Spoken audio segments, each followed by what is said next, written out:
You dig? Y'all knows I likes the music in my backgrounds. You know what I'm saying? Let's get this show started. Hit it.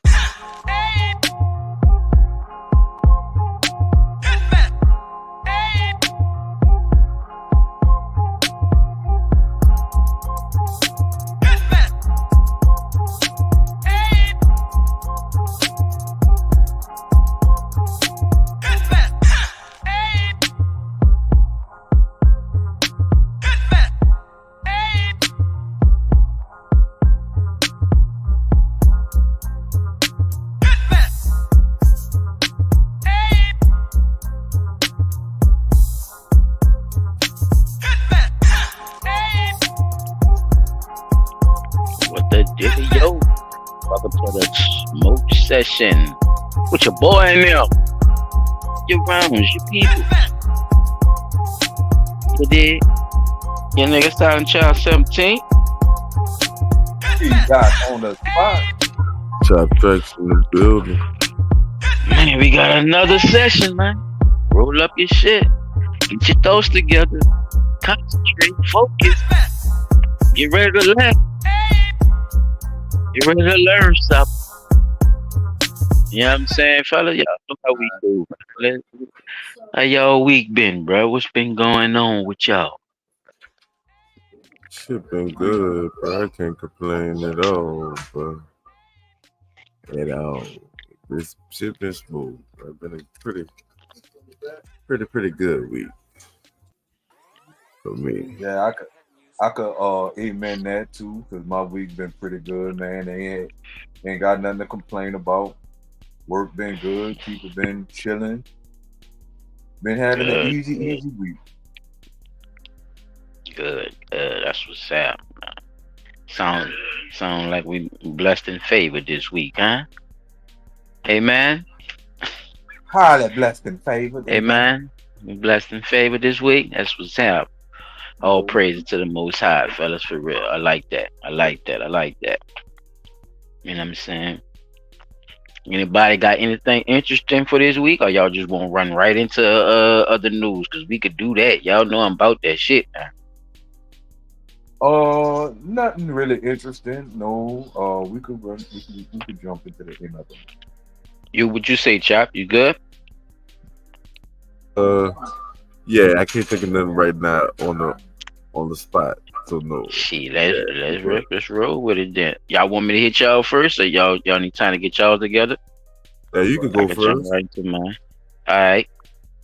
Well, fellas, I think I found a little connection. Y'all know I love puzzles and shit, right? Y'all know how it gets down with these puzzles, and we've been kind of dibbling and dabbling in this cartels situations and shit. You know, we've been hitting them every now and then with a couple of these, uh, bus trafficking and setting up shops and what the U.S. got to do with it. We've been hitting them with a lot of stuff, fella. So I ran into two situations that I'm connecting myself, but I just want y'all to listen to both of them because they didn't happen at the same time, but the shit's so big and it happened in the same area. So it's two of them. So y'all just tell me what y'all think. New developments in the case of the local deputy arrested with 104 pounds of fentanyl. Mike Rogers, what's new tonight? Yeah, Pat, lots of new information. We reported on this deputy last Friday when we first learned of his arrest. It all happened on the side of a road there on the side of the 10 freeway. Little did we know then that this was part of a much larger operation. This deputy now accused of being a pivotal role in a large drug trafficking operation. I want to show you some information about who and they arrested and what for. Jorge Rocha was the corrections deputy. He worked in Riverside County. He was busted having possession of 104 pounds of packaged fentanyl pills in the vehicle when he was pulled over on the side of the 10 freeway. He also had a weapon on him, a handgun, they say, and the sheriff's department out there accuses one of their own of being a pivotal role in the drug trafficking operation. This was actually all done by their Special Enforcement Bureau, Special Investigations Bureau, I should say. And while they were investigating this drug trafficking organization, that's when they figured out that one of their own is allegedly kind of the leader in this and had a very big part of this. Now, they say he was arrested and set on a $5 million bail. Pat Pat, as we come back out here to the desk, they actually tried to present this case to the U.S. Attorney's Office for federal drug trafficking charges, but the U.S. Attorney's Office rejected the case. We don't know why exactly. So the Riverside County DA will now file the charges. And again, he's being held on $5 million bail. The Riverside Sheriff's Department says that is that high. He getting loaded too. That he may be a flight risk and a danger to the community, Pat. Wow, that's certainly an ongoing story. Yeah. Thank you so much, Mike. Excuse me. Now was the part was weird to me was like, oh, the DA didn't want to do the charges shit. Y'all heard that last part out there. They act like they don't know what they doing now. Cause all that fentanyl. That nigga getting loaded too, Pete. Ain't no way you gonna say you don't know what you do. Right. And DA is scrambling around trying to figure out what the yeah, I know he is. He nervous. His supply is going out the window. Either that nigga, the motherfucking he got some dirt he don't want uncovered. Dead, exactly. That he own it. Yo, so hey, or selling it. He doing all kind of shit. So it was a deputy, fellas. What you want to say on that one, Chop, before I move to the next one? Because it's a connection that I think it is. So that's the first one, and that happened last year. Okay, yeah, I think you can't do it without them knowing anyway. You know, they've been saying that for years. You know, it's just the common sense of it. Like, you know, they make the rules and stuff, so ain't nothing moving without them. Nah, and a pivotal spots too. We noticing too. If y'all had noticed, where was that? Did y'all notice where they was at? No, I didn't. Los Angeles, California. So check this out. The arrest follow a month. Javon and Mark, the arrest follow a months-long multi-agency investigation into drug trafficking efforts by a very powerful drug cartel. And here are some of the men and women who were taken into custody, 15 suspects in all. Authorities say they are all members of the Sinaloa cartel. In addition to the arrests, they say they seized $10 million worth of drugs and a substantial amount of cash and weapons. The drugs, they say, were destined for Southern California and like parts the Pyramid beyond. of Giza. They're importing meth. They're importing heroin and coke. They're supplying our streets with it, and a lot of other streets. Because this is an organization where the dope was coming straight from the Sinaloa area to storage areas in L.A. and then transferring from there. All this dope wasn't coming to Ventura County. Just a portion of it. No, the whole we place, intercepted it in a street level case in its onset. And listen to these numbers: 285 pounds of meth, 121 pounds of cocaine, 600 counterfeit oxycodone pills. That's just a portion of what was confiscated. All of the drugs seized from homes in the Ventura County area. Hello, I'm Mark Brown. Click the ABC 7. So first and foremost, why plus that's just a portion It's instead just a of portion. telling us how much. Right, don't give me a portion. Tell me the whole thing. The portion didn't fuck you up though. I'm just asking. The portion didn't fuck you up though. Yeah, just a portion. Yeah, just a portion. I'm just asking. No, I'm asking you. Did the portion fuck you up? I'm just saying. That nigga said over 200 and something pounds of fentanyl.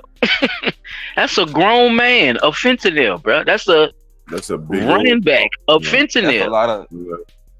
That's a lot of dope. Nigga. And that's just a portion? And that's the portion. So I'm gonna ask y'all again, do y'all think those two are tied? Because that one was from last year with the deputy, he got caught. And this was the big bust that they got caught too. And if y'all paid attention to where they was at on that one, it was SoCal. So right. Southern California. So all the areas that's close to Texas. What y'all think? What Pete said? That boy went way to Texas. I don't know why he went way to Texas, but because that's where they're going. They're coming in, leaving. They're Texas, going to Texas, huh? Okay. No, they're coming going in to Mexico. Texas, they're going straight. They going to Mexico. I'm gonna say it backwards for you. They going to Mexico and coming to California. They're going somewhere with it, and They they could hit. getting it in. They could hit Mexico. What I'm How saying you is, think I was just joking right California there, but they could just go is straight like from what Mexico you to Cali. about? Yeah, You know what's Cali is SoCal damn near at? You know what Mexico. I said? Yeah,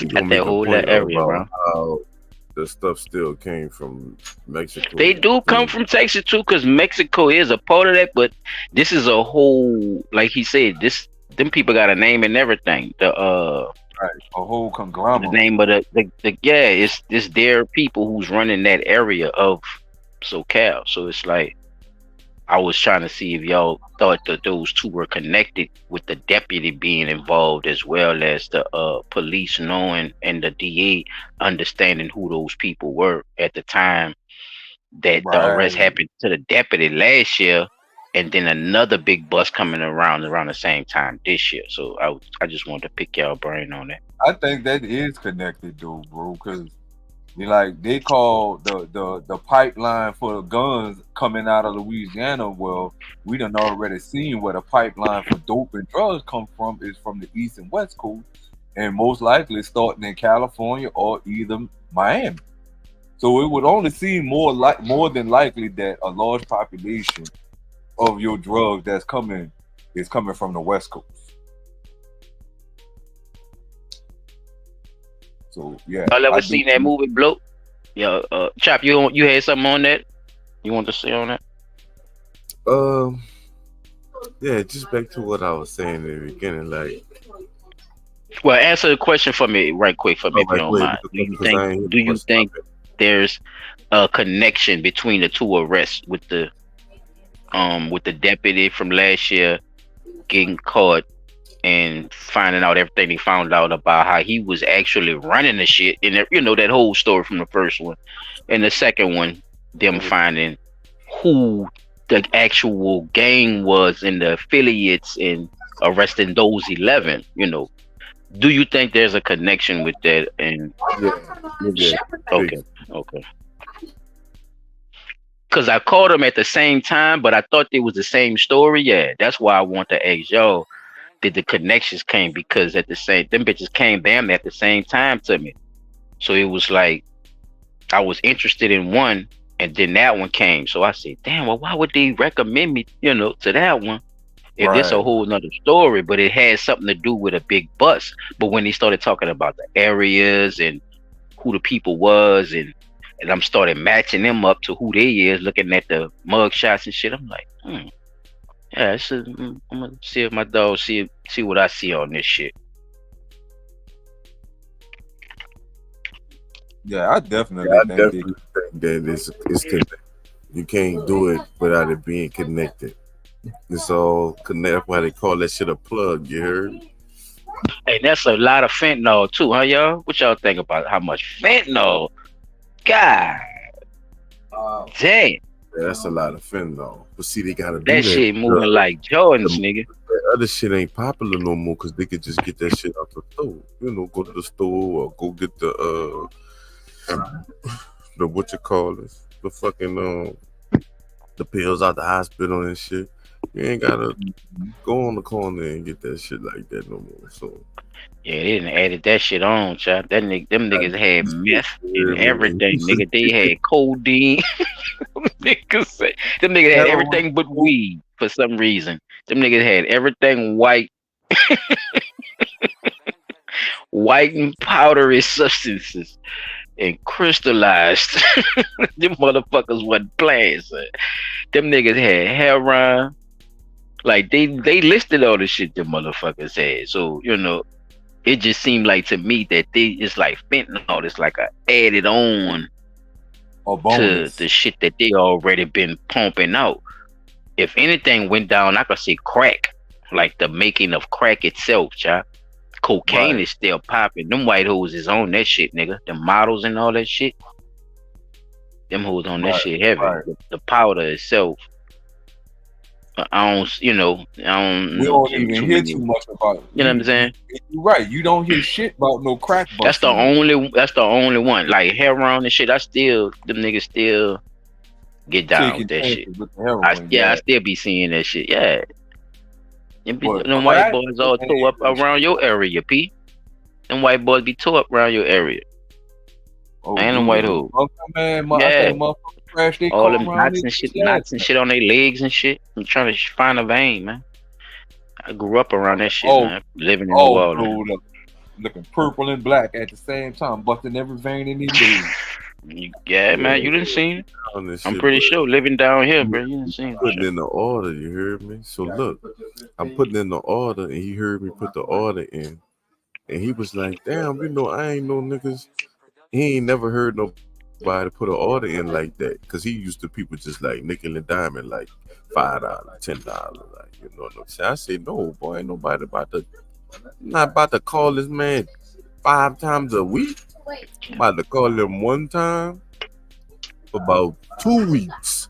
one and done, huh, bro? I'm about to call him one time for about 2 weeks. But like he said, I remember that feeling of, well, he didn't say that, but I remember that feeling of going get the lil. It's like, nigga, you a little rockhead, bitch. You keep on running back like the rockheads to get this weed. You can do it as weed, but it's like, you keep running back, bitch. You right.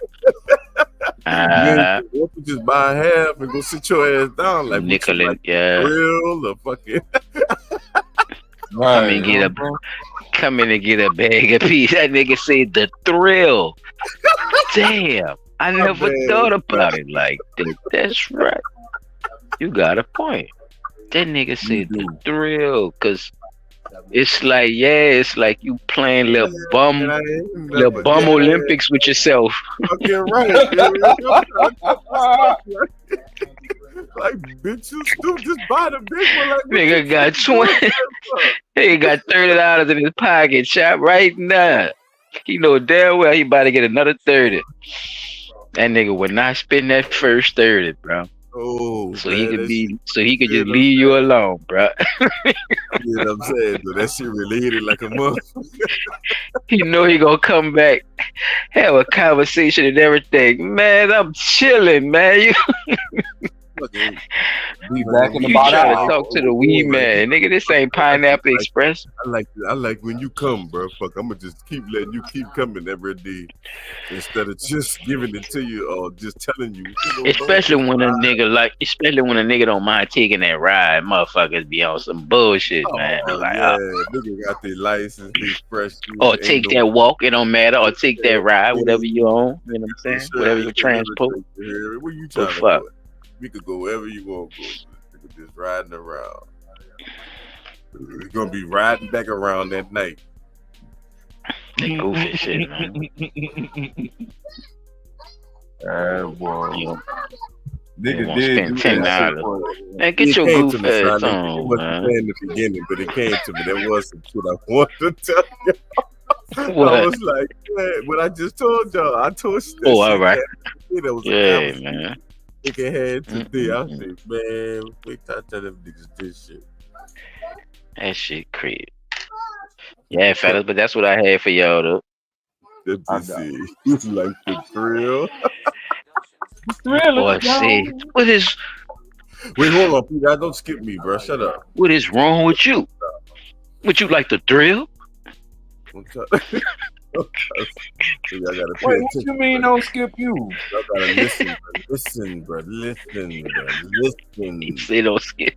That's how a big nigga jump you in line, Peter. Hey, How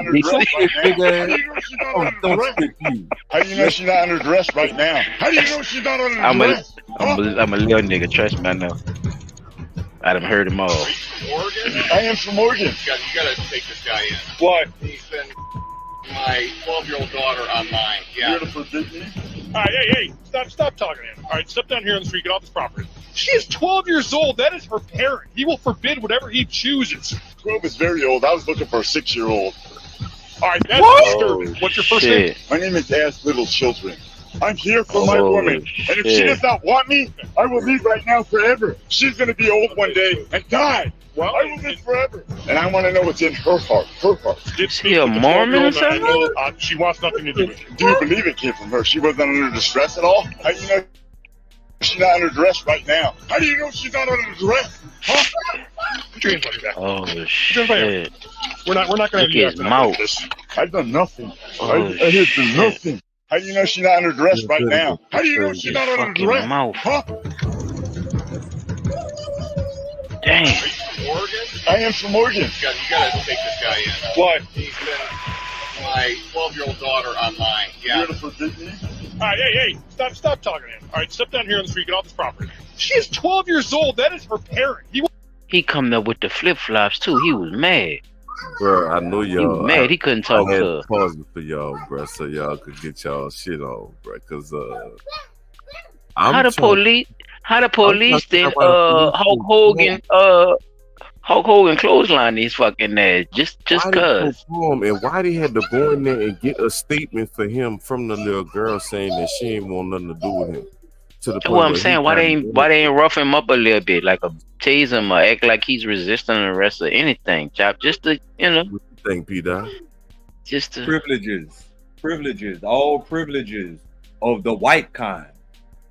Damn, that nigga look like a deflated Hulk. First for them to even tell him, first for them to even say it's a lot of shit in this shit too, chap. I ain't gonna lie to you in this little clip. That was just one thing I'm picking on right now. This shit crazy. Well, it's a lot of things. How do you know she's not under duress right now?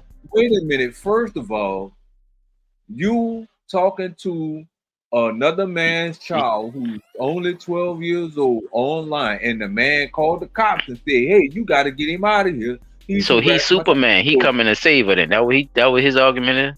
That sounds like that's what his argument is. I'd have punched that nigga in his shit. If I was the police, I would have just tell you, bro. I would have elbowed him. It was for impulse. I'd have hit him off impulse, though. Matter of fact, the word coming out your mouth, making my arms move. He'd have been making his argument from the ground. That's what he'd have been doing. But then here's the fucked up part. He would have been dreaming his argument, He'd have been fighting the downhill battle before the police got there. If y'all really look at it like what I'm thinking right now, dude was over there before the police got there, and the man telling the police like, "Hey, you got to get him out of here." Because this man been harassing my 12-year-old child online. Forbid whatever he chooses. That's why Chop say he need to get a gun. For a 6-year-old. Because you see this ugly nigga pull up on him. My name is Ass Little Children. I'm here for my woman. That nigga say his name is what? Ass Little Children. Do you think he possessed? Y'all think he possessed? That's what they say when they white. You know what, Chop? You might be on to something. He might be possessed. Shut up, Pete. No, he might be on. No, he might be on to something. He might be possessed with some finny in his system right now. That nigga, he probably on some PCP or something. I agree with that. But he do like little girls too, though. It's coming out. My bad. I wouldn't want to let. Real look. Then this it's coming. No, it is, Chop. You know that shit was funny. It's coming out. like Suzanne Summers be singing about this shit. Diane and them. You know how. Diana and them. Said nigga coming out. You saw his mouth. That's why I was trying to tell you. Y'all didn't see the smoker mouth. He don't smoke just cigarettes, y'all. Look at his fucking mouth. Yeah, his veneers ain't working right. Yeah, that nigga smoke a fucking pipe. I will leave right now forever. She's gonna be old one day and die. Well, I will live forever. And I want to know what's in her heart. Her heart. Hey, whoa. That nigga said she will get old and die one day, and with me. Yeah, man. Why you he gonna eat her. When he get finished doing what he doing, he gonna eat her, man. That man, look at this man, bro. He come there with flip flops on. He was serious. He couldn't talk to her. Soon as Pops unplugged her. Yeah. What the fuck he got tucked? He got something tucked in his shirt. You see that shit? I don't know. It do like a little bulge out there, bitch, out the top. It do like a little bulge at the top. They ain't even try to search. That's what I'm saying. The police ain't even searched this nigga. Nothing. He come around there with the Japanese stone slippers Do you on. believe it came from her? She wasn't under distress at all? How do you know she's not under duress right now? How do you know she's not under Duress duress? right now. Huh? Put your hands on your back. Put your hands behind your back. We're not Put your hands gonna behind your back, like bitch. this. I've done nothing. Oh, that He said, I said, done we're not nothing. gonna leave you here acting They like gonna let him out because pedophiles don't get the many charges anyway. So they gonna slap him on the wrist like he just out there drunk. And go get on That's and go crazy. get back on that fucking computer and find another little girl. He Man, a that's predator, bro. Look at him, bro. He built like a vulture. Look at this nigga, man. Look at him. Thank you. I'm glad you pausing it too, child. Thank you. Look, just check out how he just to the side and cocked with his fat ass rooster neck, with his big ass piranha vampire teeth and like. Look at him, man. That Herman the Monster head, Frankenstein head. Look at this. Jekyll and Mr. Hyde. That nigga at work. That nigga at work here. He the most helpful nigga. He the most. He the most helpful. My bad, bro. I apologize, Powder. I'm just the assistant pimp. So This nigga said- play. So one of his first things he said was, "How do you know she's not in distress?" Then they said something else to him. Then they said, "How do you know she's not under duress right now?" Right. The father is. We know what it mean, nigga. Wait, no. I'm trying to figure this out. You trying to make it seem like the father is holding his daughter hostage from you? He got to come up with some. How far he done came? You heard how far he came to come even see her? Probably from. Remember, across they the was street. online. Probably from across the country, nigga. Right Them now. How do pedophiles you know and she's not predators under serious. duress? Huh? Are you from Oregon? I am. Oh, that nigga said he from Oregon. From Oregon. You from Oregon? Why? He's been my 12-year-old daughter online. Yeah. See? All right, hey, stop talking to him. All right, step down here on the street, get off this property. She is 12 years I old. think- That is her parent. He will forbid whatever he chooses. 12 is very old. I was looking for a 6-year-old. All right, that's disturbing. What's your first name? My name is Ash Little Children. I'm here for my woman. Every And if time she you does not hear it, huh, want P, me, it sound I worse will and live worse, right huh? now forever. It She's gets- going to be it old one gets day worse and and worse. die. Well, I will live forever. And I want to know Nah, what's I heard- first I heard him the off, first time. I did speak with the 12-year-old, and I know she wants nothing to do with it. Oh, I Do you say he a believe it predator. came He from her? She biting wasn't at under people and distress shit. At all? That nigga How do you know crazy. she's not under duress right now? How do you know she's not under duress? Huh? Huh? I think a fucking predator, man. Huh? Straight up. That nigga need to be locked the fuck away. What you you bringing them to the P-Dot torture chamber? What you doing, bro? Man, I'm ripping that nigga teeth out one by one. You getting your teeth ripped out one by one, and since you out there in them flip That's flops, his weapon of choice, his teeth. That's his weapon. No, that's that nigga special. That's that nigga special, chop. That nigga. then since you out there in them fucking flip flops, peeling your One by one. toenails off one by one, ripping your fucking toenails out one by one. That's net. Then Police got a fly ass truck too. Son, I don't I don't know, understand bro. how the fuck they If still I standing there was- letting this my- say I don't all know, that shit. bro. Maybe I'm just old. They got all school, kind bro. of shit in the back of that bitch, probably too. Them people play too much. I would box him up. I'm gonna box him up. I ain't. I'm boxing telling you, son. Like I done seen them rough niggas up for less. That's why I'm saying that. I done seen them like up. them do some weird shit, bro. Nigga told me, "Ooh, nigga, I wish you would have I lost ran." my job. I done Bitch, lost I my oughta job tase this you in day. the back of I your done fucking lost my head. That's just job how a that nigga day talk to me, from man. the fear that Wow. for me. And Bitch, I tease, I would have tased you in the back of your fucking head. That what a nigga told me, man. Man, come on, man. And I'm looking at him saying all this shit. This nigga saying this shit out loud too, chop. He ain't even. That boy say I was really looking for a 6-year-old, coughing Now, and look, playing Way and shit. older. That nigga said she's I'm way going- I'm older than pulling what I up thought. Man, that nigga online, man. from silent one with this one. See, this something that I've been saying that I want, everybody to open their ears and listen to what this man about to say, because I've been saying this shit, bro, and I know it sounds so crazy, bro, but is it really that many niggas trying to kill each other, or is it people out there staging these shits and making it seem like niggas out here killing? Man. You know what I'm saying? I'm gonna play the video. I don't know how far he went into, because I didn't watch the whole When video. you cross the street, chop, you gotta look both ways, you hear me? That's all I'm saying. Crazy that over 40 people got shot in Chicago this week. What's even crazier is that we still not talking about who be doing some of this shit. It ain't the gangs. It ain't just the youngins. Don't you know that when the shit die down, anytime there's a motherfucking truce or peace treaty anywhere, anytime the shit just slow down for a minute, them motherfuckers is pulling up in the mystery machines. I'm gonna just let y'all that little bit. What y'all think about that? Y'all ain't never seen one of the mystery machines? I seen one of the mystery machine shootings on TV, on the news, son. Nigga pulled up, just a black figure, just black bitch. I'm talking about like a shadow. Black. You hear me? Look, it's a bunch of niggas shooting dice, right? So boom, nigga ain't try to run down on a dice game, get the money because niggas was shooting dice. None of that shit. He stood at the end of the corner and just started shooting down the street. Yeah, that sounds like some shit. He wasn't looking for no one particular person, but see, once Just all those open dudes fire. started shooting back, that boy got his ass up out of there. Mm-hmm.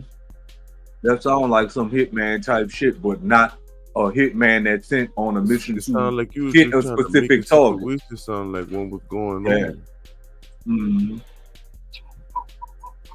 That's what I There's always that particular thought. Because judging by what we've seen with the so-called riots in California after the George Floyd thing, where the mystery figures in the black outfits was going through, busting windows, and the cops was sitting bricks by the load in areas of high-profile stores and so on, and the people were just walking past the bricks like them bitches wasn't even there. That, from what he's saying, this shit sounds accurate as fuck. Because how we still don't know who these figures are that's supposedly doing these shootings. You never have a suspect. You don't have a motive. You never recover weapons. Never recover no Do y'all remember any shell case? The Nike overhaul they had in Chicago when they just set a fucking Nike truck out there, fellas? Y'all remember that shit when they did that, when they talked about that shit on the news? Yeah. But they made it seem like it was a lot of people going in the motherfucker, like they was trying to break in the bitch. But come to find out, that was like there was some whole sting type shit that the police was doing. Mm-hmm. Yeah, trying to arrest people too. So that's this been going down in Chicago for a little minute. So LeBron kind of looking at it like, yeah, man, people gotta stop looking at the news, especially if you stay in them areas. If that shit ain't going down in your area like that, like you gotta at least for yourself, try to question it. I think that's a bigger part of the problem, that people don't even question that shit no more. They just think about niggas get shot, oh, it's black on black crime, and ain't not now nigga got arrested shit. No guns get found, no, like we said, no guns, no shell casings, you don't have your boy got shot around the corner. Well, where that happened at? Around the corner. Oh, I ain't hear nothing. Right. It be conversations like that we don't pay attention to and equal it up to, maybe there's other parties involved that's starting this shit and keeping the fuck shit going on in these neighborhoods That's for a right. certain reason. Because you have these posts, just like I showed y'all earlier with SoCal and the cartels. These people have posts and setups. Even the post sheriff his fucking self said it, stuttering and and shit. He knew what a post was. He knew what a spot was. He knew what a staff was. He just so happened to get the biggest bust of the motherfucking career. Stop playing with me. But I believe a lot of it. I digress, Chop. You can continue, bro.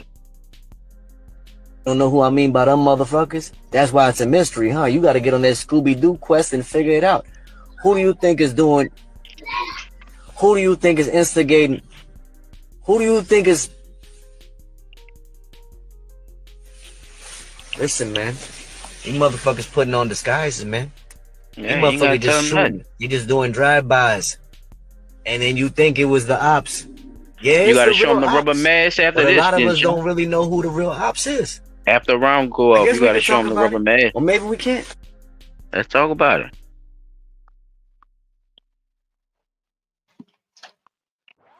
And it's because you seen how slick he threw that in there, huh, Peter? You see how slick he threw that in there. Maybe they win. Maybe they win. You hear him say that right quick? He said maybe they win. Have y'all seen the new ones? Have y'all seen the new joints? The new mad joints? That look like the ones that look like you put a dead on your face. You slip it dead on, nigga. It's a little tighter now, you know. It don't look all loose no more. It's the tighter joints. You pull that bit clean off. And you know, when we matter of fact, in the beginning of us, what, a year ago, 2 years ago, fellas, I showed your girl peeling that bullshit off her face. Yep. Y'all remember that shit? A whole white woman looking like a black woman with makeup on. That bitch peeled. That bitch was a model. It wasn't even much her face. She was peeling this prosthetic that they done put on her fucking face, bro. Cause so they won't have to worry about putting all that fucking makeup and shit on them. Take all the time to put the makeup on. So what they do, they do the prosthetic now, like fucking big mamas, nigga. And put a little bit of put a motherfucking wrap on. Whatever, P, to make it look exactly like that's them. You know what I'm saying? Mm-hmm. Just like him. So you think so now if I'm doing something right quick, like Chop said, just trying to fuck up a dice game and shoot about 3 niggas, right? Start some shit. I'ma dress like the niggas that they beefing with, or I'ma look like one of them niggas that they beefing with. Mm-hmm. Bam, I'm put the mask on. You know what I'm saying? I gotta have my hands covered, just whatever. It all depends on how close I'm getting. Come on, man. And hit that bitch up, man. Hit that bitch up, man. Y'all see, yeah, but it's crazy because these are things that we know already. You know what I'm saying? Right. Like, you know, even though we still gonna get on the news. And I love discussing it. Yeah, I love discussing it because you know they gonna keep acting like it's not happening, Chop. You know this, so we gonna keep talking about it. Thanks. Because they gonna keep acting like it ain't happening, bro. And until they change, bro, like that's when I'm gonna leave it alone. And that's what a lot of other subjects that we be talking about. These people gotta stop this bullshit, bro. You know, we gotta start digging into the news and breaking them bitches clean apart, cause they be lying, dog. For real, bro. And you heard I sympathize and I was. They be lying, dog. You know what's so bad when them bitches be trying to tell you something serious and bust out laughing because they know that shit a fucking lie. They can't even hide their lie no more. They be trying to tell you the shit with a smile on their face, something sad, they smiling. So, bitch, I'm supposed to be sad too. Why you telling me about Don Lemon had to Don Lemon had to change his whole fucking career fucking around with that dude shit, man. That nigga was a puppet for CNN for years. For how long, nigga? For years. I'm gonna tell you about once he want to do his own little thing and branch off and be a little punk and shit and do all that extra shit and have his white boyfriend and do all that. That wasn't the image. That was not your image, because that wasn't the image he was supposed to portray to black people. He was supposed to be a strong black man. But he's Don Lemon. He's a lemon. He lemon man. He don't represent us, but they put him up there to represent us, right? That's what I'm saying. Like they put these characters up there to represent men. This is the black man in news. This is the black man in comedy. This is the black man in. You see what I'm saying, bro? Like, just think about it. Just look at the society and how that shit run right now. That's what they do. And that's what niggas be talking about with the gatekeeper shit. Not to go too deep into something else or change the subject, but yeah, man. Well, I got one for y'all right quick. It definitely piggybacked off of the first one Chop put up. And this is something I saw probably a couple of days ago, but I held it up. I didn't watch it all the way through, so just bear with me, y'all, because this is interesting. Happened to Sacha Baron Cohen. You're definitely going to want to watch this until the end. This is for entertainment purposes only. Actor Sacha Baron Cohen may have uncovered a pedophile ring while filming one of his TV shows.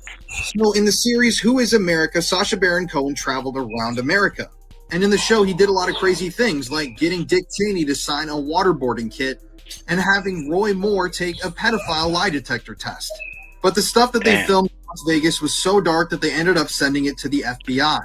In this specific scene, Sacha, who was playing the character, was interviewing a concierge in Las Vegas.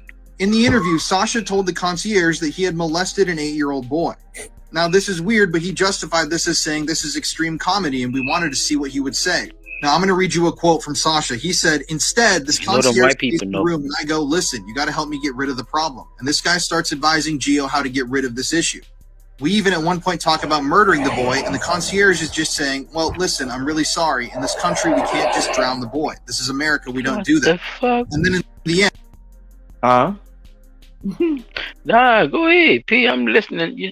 I was just saying, crackers know when they salty. And he puts me in touch with the lawyer who can silence the boy. It became really dark stuff. So, as if this interview couldn't get any darker, somehow this footage does. Sacha then asked the concierge if he could help him find a date for the night. Sacha told the concierge he wanted a young boy, quote, lower than bar mitzvah, but older than 8. And this concierge allegedly told him, yeah, I can put you in touch with somebody who can get you some boys like that. Notice how he threw the Jew stuff in there. Lower than bar mitzvah, but older than 8. Now, this gets a little interesting as well. This is a quote from Sacha. He said, we immediately turned over the footage to the FBI because we thought perhaps there's this pedophile ring in Las Vegas that's operating for these very wealthy men. And this concierge said that he'd worked for politicians and various billionaires. But in the end, the FBI decided not to pursue it. That's really I wonder why. Concerning to me. Why would the FBI not look into something like this? I mean, they have hidden camera footage of somebody admitting that they can procure young boys for money. And yet, yeah, the FBI never officially looked into it. Sacha and his team turned this footage over. The rest is history. Nothing ever came of this. But what do you guys make of this story? Do you think that there's a pedophile ring operating in Las Vegas?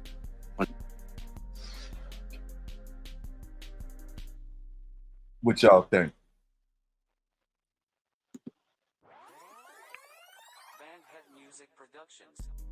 Barry, that boy play that Borat shit. Now. That motherfucker do be going forward. So I could see that happening. Is what I think. I could see that motherfucker taking it to the extreme with the comedy shit. Cause if y'all watch any of them Borats, Ali, rapper, I think that shit called, when he played like a fucking foreign rapper and shit. Like he got in trouble for some racist shit and everything too. Like he do push that line. So I could see motherfuckers on that level telling him some shit or going along with some shit. But I thought he was down with it too, though. I don't know. I thought he was down with that shit. I just seen Apparently he, not. If that nigga would try to turn the shit over to the Fed. so But my it kind of thing, flipped. like, I'm trying to figure out what would make the Feds not want to investigate that shit unless they know for sure that it's gonna backfire on them and they gonna wind up getting some of their officers implicated in the shit. Cause ain't no way you gonna tell me you somebody See, bring the you Fed's home not like for the states. everything. The Fed's not like the state. And Chopper agree with me on this one. Okay. And you probably will too. The Yeah, 'cause Feds they don't just go by word of mouth. are they are damn near undefeated, bro. Their record is for real, yeah. Them niggas like 98, 97% conviction rate. P-Dot. Capture and conviction rate. So, you know, that's why. Yeah, we fighting up. We fighting up. It's a lot of. That's what I be trying to tell y'all. Yeah, he got it. Yeah, these motherfuckers want shit stacked on top of shit, and they want syrup on it. P-Dot. But they know these motherfuckers. They be watching these motherfuckers for years, though. You hear me? They be watching them bring children. They watch the kids go up there. You feel me? They do. I'm telling you, they do. That's the whole fucked up thing about it. They can't. Yes, they not gonna. And they say no. They tell your ass they can't. They make us believe that you can't because now you would be infringing on my rights as if you ain't been doing that my whole life because I'm a certain color. See, that be the fucked up part about all this shit. That's how I be feeling about it, bro. Because when it's race baited, it's on some other shit. But when it's children involved, on something that's serious with the same problem, it's come on, man. Come on, man. It's all these litigations and shit they gotta go by. All these standards, cause big money, man. They know how that shit run. They let money rule them too, bro. And any one of these motherfuckers will sell out or be a part of any of this bullshit at any given moment. They don't give a fuck what badge they got on. But look, they want to look. The FBI want a kid too. One of the FBI members want a kid too. Them motherfuckers all in there too. That's what I'm saying. And that's wild as fuck. Pedophilia is everywhere, man. That shit ain't, it's not just a section of people. If you look at it like that, then probably gotta rethink that, P. If you don't believe that by saying wow, you won't believe an FBI agent could be a pedophile? That's crazy.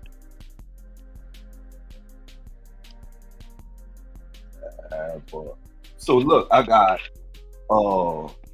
2 more, and I'm gonna try to make it quick as possible. I want y'all to he didn't even answer the question. Oh, I definitely could believe that feds could be pedophiles too. Okay, that's all I was asking. Okay. So move on, you shall. You have now entered the dusty section. Bilal told me. Jada, he told me that you knew Will was in your chair. Wonder why he left that out of his top K interview. He know that Will Smith raped Jaden.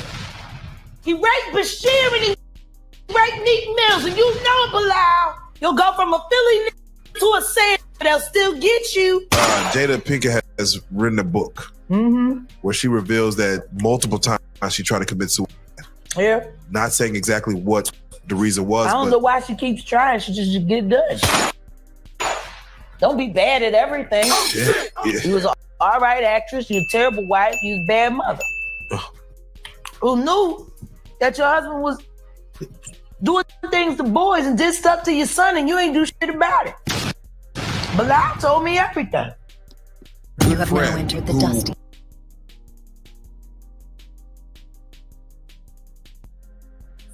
Part 2 of baggage has been unpacked.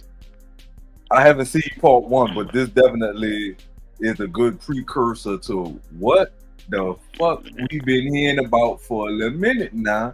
But you gotta catch up, bro. Orders, yeah, I know. You know what I'm saying? Y'all, like, if y'all know anything, help a brother out. I'm I heard about Will Smith. I never. Save it for your topic, P. Save it for your week, nigga. Bring them questions up. Don't forget. I didn't really dive into the shit yet because it's all over. Yeah, that's part 2 right there. Now, and I just won't let the dust settle before I start listening to it because I gotta clear my mind to a certain point for me to be able to digest the things that she's saying, and I gotta make sure because I ain't gonna. I ain't think y'all boys was even into it, man.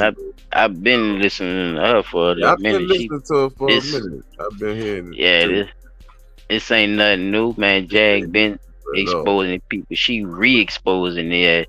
Now the thing about him touching a little boy, y'all don't touching his own little boy. Basically, she said he was touching on Jaden too. I don't know if y'all caught that. She said that. So y'all remember LeBron had a problem with his daddy trying to kiss him in his mouth every time they want to do an interview. Do y'all remember that little phase? Okay. I'm just saying, I'm just putting it together. I don't know what happened, y'all. I'm just saying that would come to mind when she say some shit like that. Like, forcing your son to kiss these people, and I'm talking about they did like what they call that shit, Chop, a promo tour or some shit like that. What you call that shit? A promo? Yeah, a promo tour. Like when they promoting a movie or some shit. Like, you see what I'm saying, with him and his son when they was promoting. I forgot the movie, but y'all know what I'm talking about. That's what you call the shit. Like when you go to different stations and you go to different interviews, ABC and them, and you. He was doing that shit on all of them. So it was like an act for him to keep snatching that boy find some kind of way to snatch the dude every interview. And try to kiss him in the mouth on No, not on try, camera. P. Not he ain't tried. He did not try. In his mouth, He did it, bruh. He did it. Bro. You want to? I don't want to see it again, P. Just because you don't remember. That's what I be saying. I didn't see dudes I didn't grow up with. Fuck with I remember that nigga grabbed that little boy. He kept doing it by the jaws, nigga. I never do. And joked him dead and shit. Playing though, but he playing. But he big playing. He big Willie. Getting jiggy with it. Nah. Big Willie style, bro. Ain't that a bitch? She kisses is for your mama. And you don't kiss her in the lip. But this the last one, y'all. Let's go back to the shit what niggas was talking about. You want to talk about it, P? Let's talk about it, man. Got a conversation. What you say, Chop, bro? He interrupt me and shit. Your mama on the booty, bro. Niggas be out here tripping. Nigga bro. Almost spit out my top of cocoa, nigga.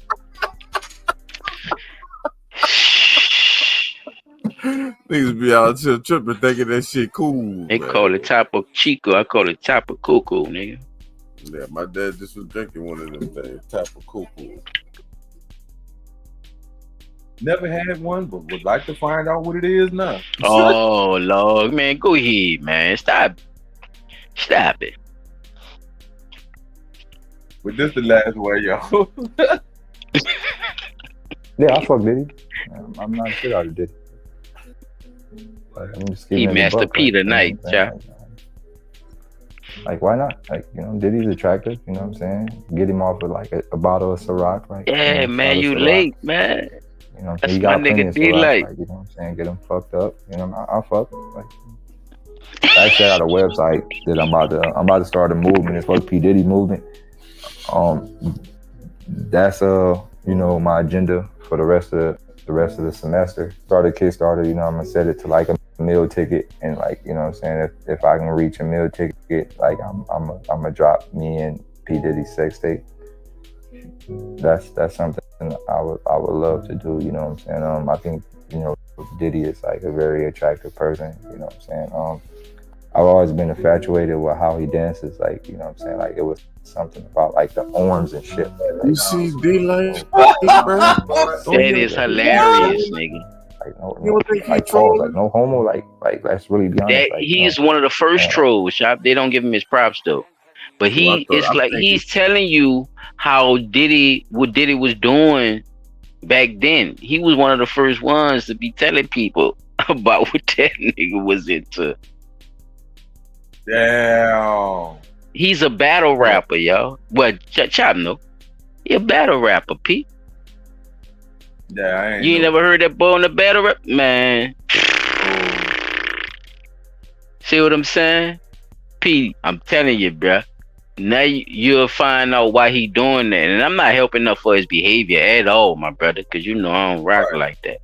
But that's him. That's Daylight, bro. He do shit like that. He play.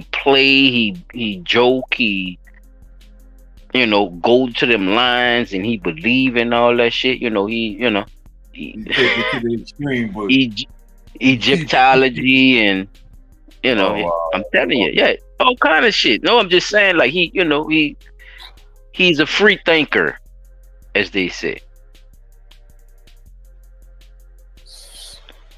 He's a free thinker, yeah.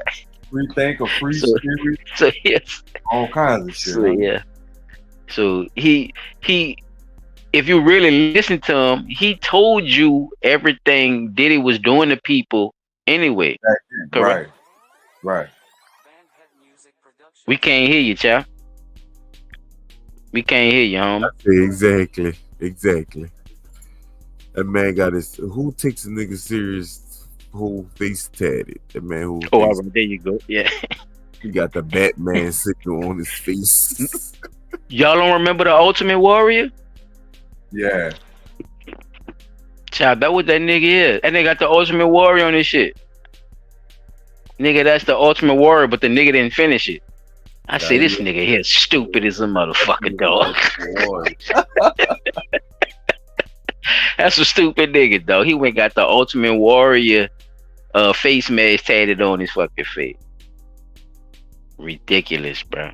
But like I'm saying, Peter, if you really think about it, that was like trolling in person.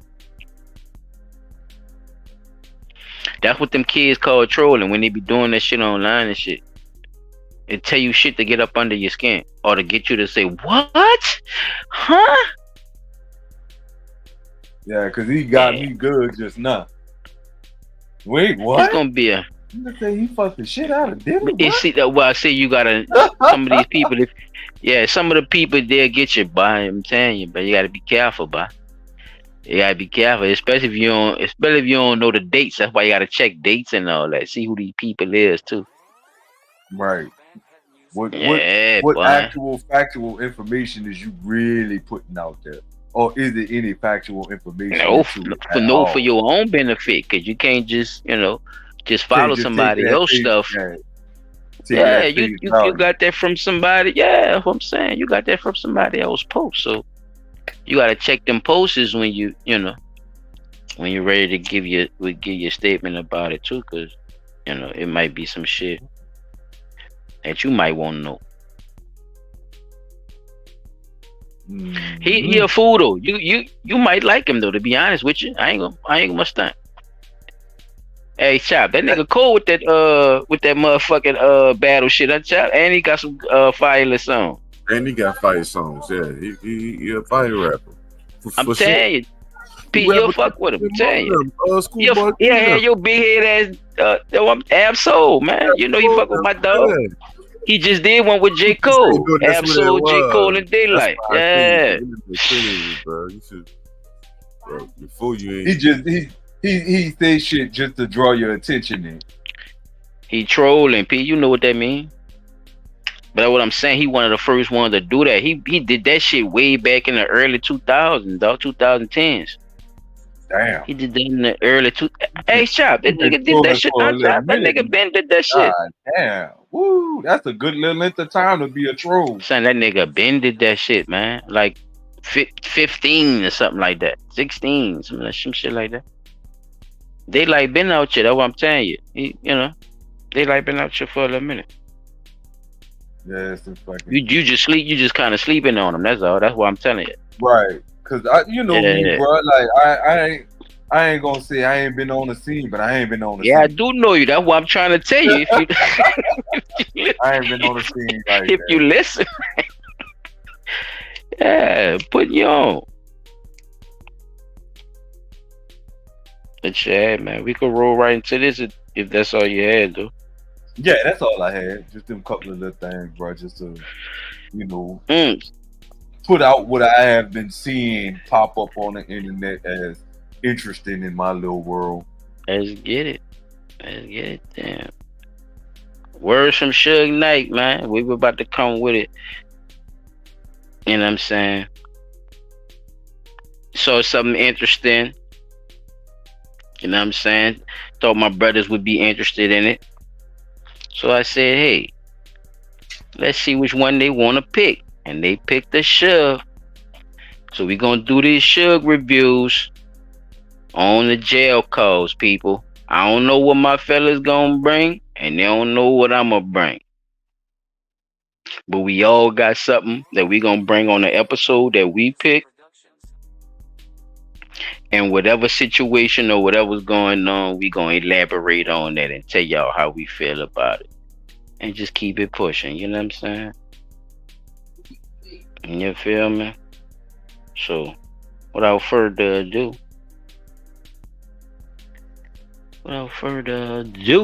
in this motherfucker. Don't forget to run a disclaimer first. Yes. Thank you. Cause we don't want no shit. Man, yeah, I definitely gotta do it because they gotta understand this is a nice topic for real.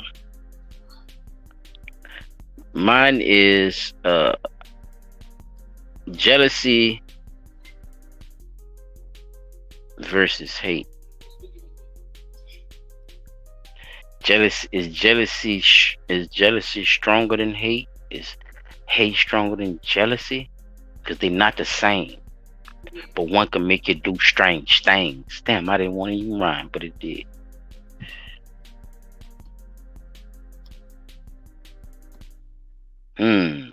Let's see what Suge had to say about it. And I thought what he said about it was interesting. So that's what I want to talk about.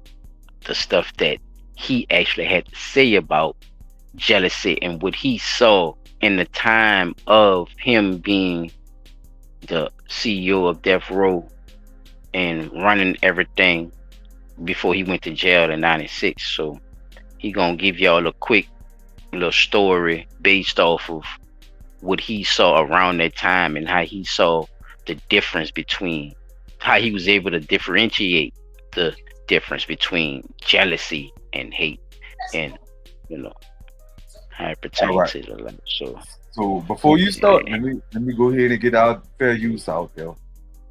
No, I was about to play it. I was about to play it. You man, relax, man. This is not your week. I was working behind the scenes, brother. You could cut the music down for me if you won't help me out. You can cut that music down for me. You did. Right on. Appreciate you.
Start fresh. And one of the things I wanted to start fresh about is that Tupac. You know, it's been a long time since I was able to just talk freely about Pac because we were so close. And the thing is,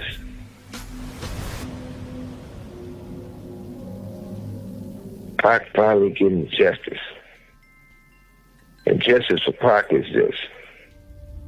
It's not so much of somebody getting punished or going to prison. It's the fact that if you was around Pac and you had your hands into trying to destroy him, and we got the receipts, it's a problem. I said this from day one when we first started talking about it. See, jealousy is worse than hate. When your name starts ringing, people get jealous of you. You know, if a person hates you, you can be across the street and they can see you. They can see, you know, I hate that motherfucker. I hate him or I hate her. Yeah. Right? And that's that. A jealous destroyed. Because a jealous person, you on their mind every time they awake. Every time they thinking you in their head. So they want to destroy you. They want to get rid of you. And that being said, I remember me and Pac had a conversation in my office. He's like, look, man, I don't have words to say how close you and I are. I trust you. Got all the love in the world for you, and I'm with you. You built Death Row. He said, but I'm on Death Row, and I'm here to show everybody that we family. And I'm going to help build Death Row and make it even better. He said, when we go in and do this album, he said, by the way,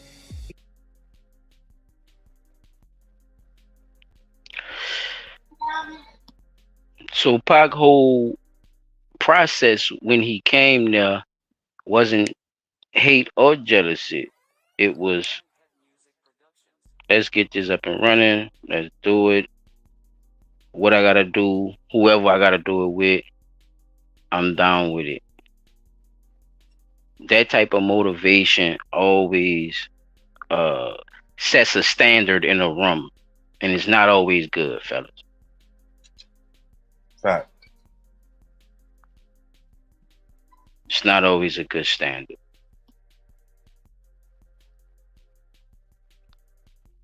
Y'all won't say anything before I move on to the next.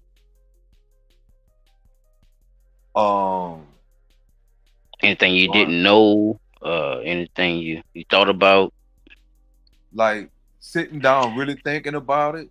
Now that I'm actually hearing from Suge about a lot of stuff that was going on, especially during the time that Pac got with him, I could now see why Pac and Suge really hung out. It wasn't just a promotional thing. It was just like we comrades in arms, and we trying to build something.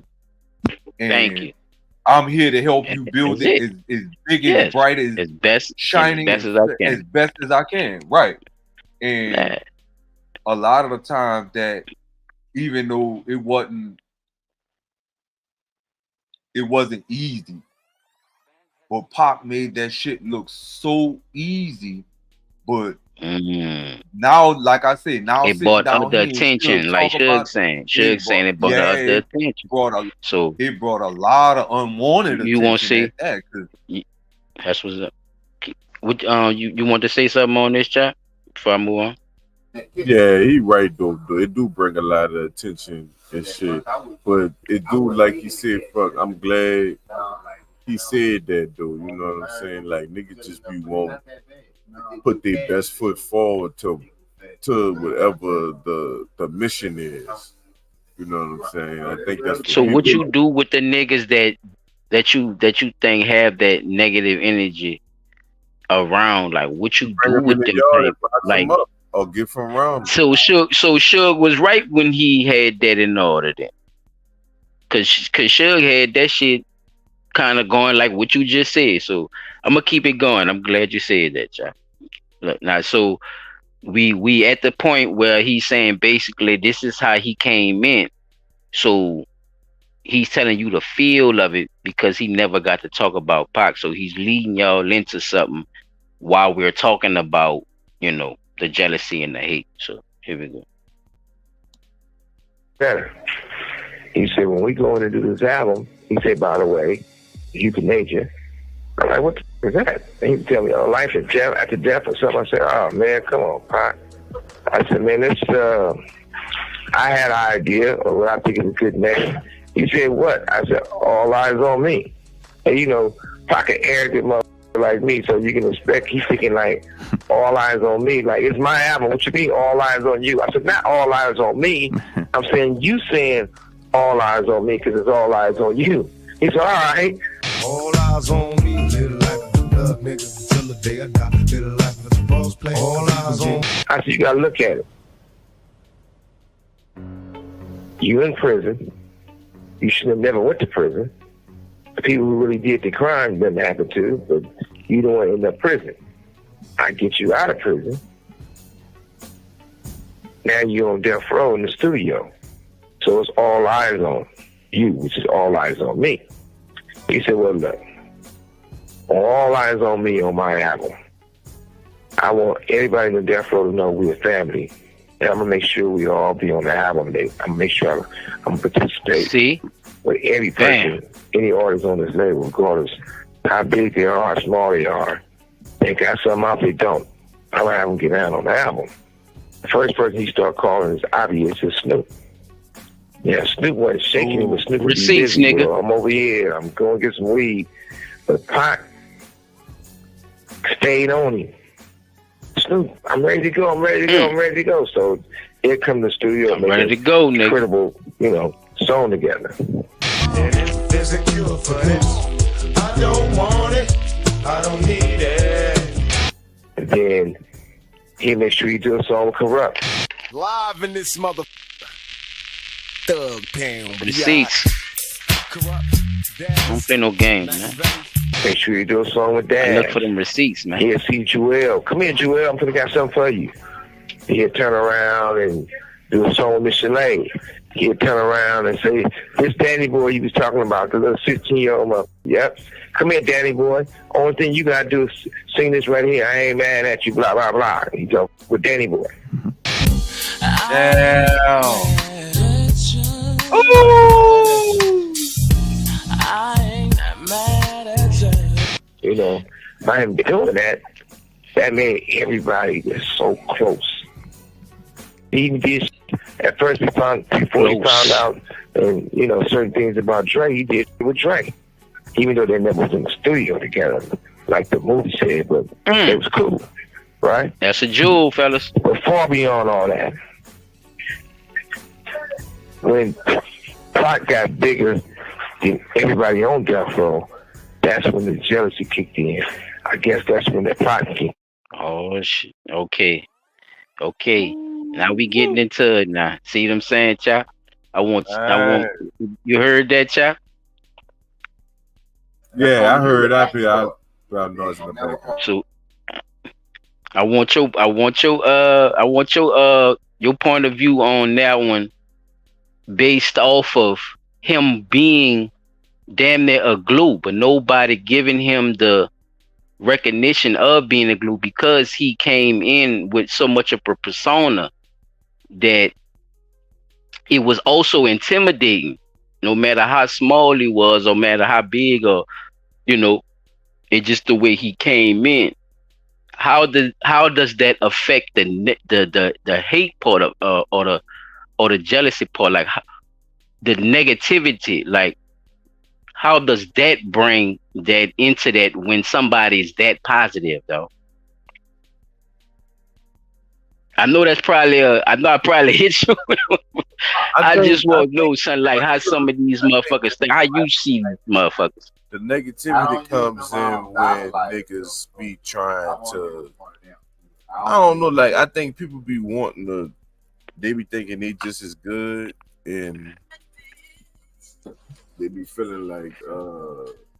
But you could be better than me, right? At something, right? But it's just like, you see what I'm saying? It's like I might do something a little extra than you, or this or that or whatever, and then you might look at me crazy.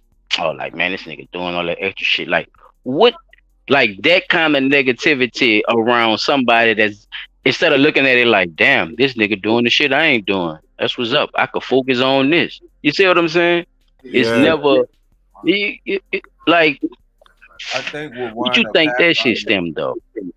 I think it was just that Pop brought so much positivity into the situation, and like Suge Cause he said, was rowdy too though, P. I ain't gonna lie. The nigga was rowdy too now. we know he Cause was he a did rowdy bring pop. man. But when I say glue, I mean like He was get the niggas to staple. get everybody up and running. You know. Yeah, but That's what that's I was mean about by to that. say. That's why I was Yeah. about to say this. The amount of positivity that he brought in. Yeah, was but excuse me, though, I saying- did say positivity though. I did use that though. So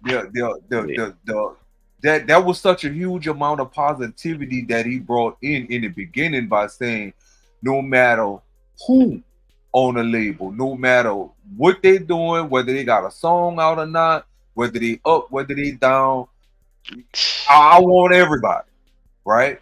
So when you think about how much positivity that is, and then you bring in a whole slew of people, whole entourage of people that already got names in the rap game. We talking about Lady of Rage, right? Dog Pound, Nate Dogg, but then we still got to think about it Warren like G. He already had a big following of people when he left the East Coast and went to the West Coast, right? Snoop was just coming out around that time. A lot of them other artists, LBC and the Dog Pound, a lot of them dudes was just coming out too. But they as popular as Pac was, because Pac jumped out the gates with fire shit. I hit him with them. Now he Pac on hit the him with West the movies. Pac hit him with the movies. The movies too. You see the movies gave him that extra. The movies gave him that extra, dog. Yeah. When that Juice and shit hit, hit the West Coast. Yeah, bro. I'm telling you, that boy he was more than just a rapper. He became, a mega star. Yeah. A mega star. So when you he think transitioned about that, over, yeah. Right. So when you think about that much positivity hitting a label that's just getting started, right? And you taking Daz, Snoop, Corrupt.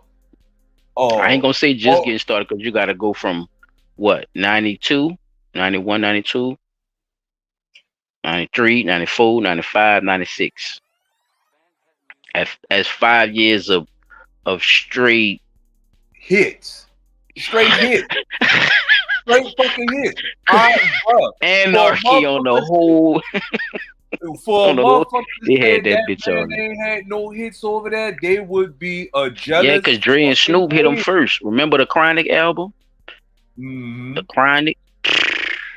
Yeah, bro. So the Chronic, what the album Snoop came out with? Not the Chronic. Which one Snoop had? Doggy Style.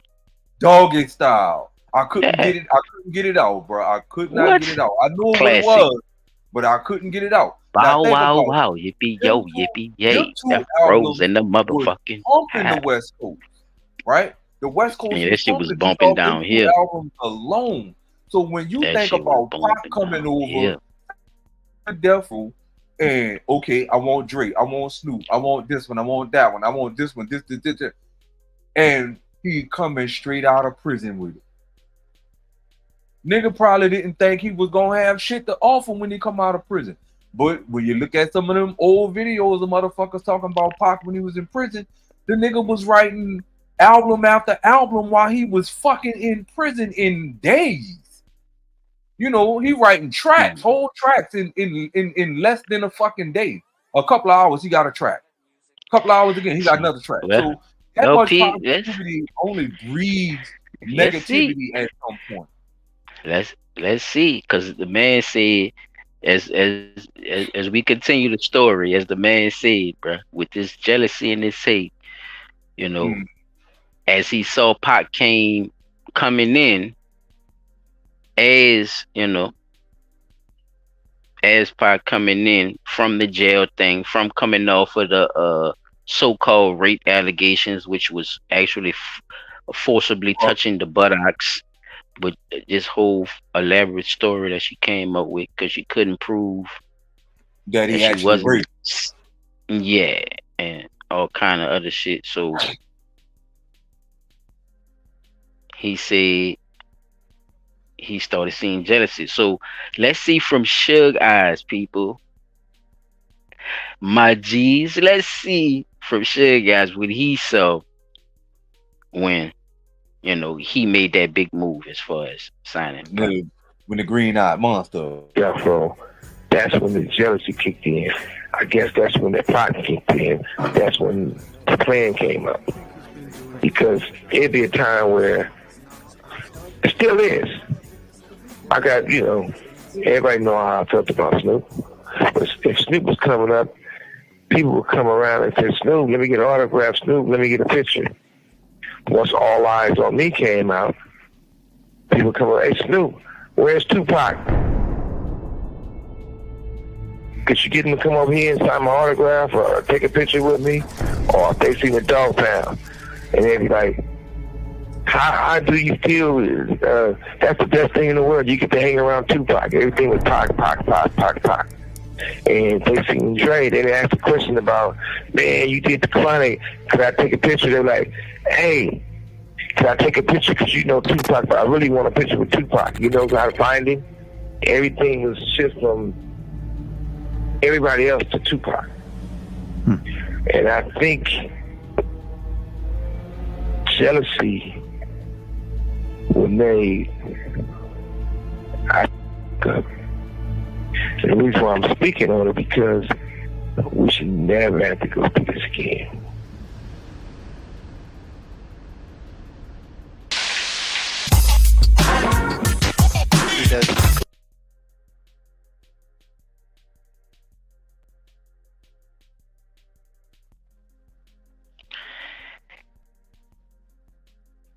Suge kind of saying,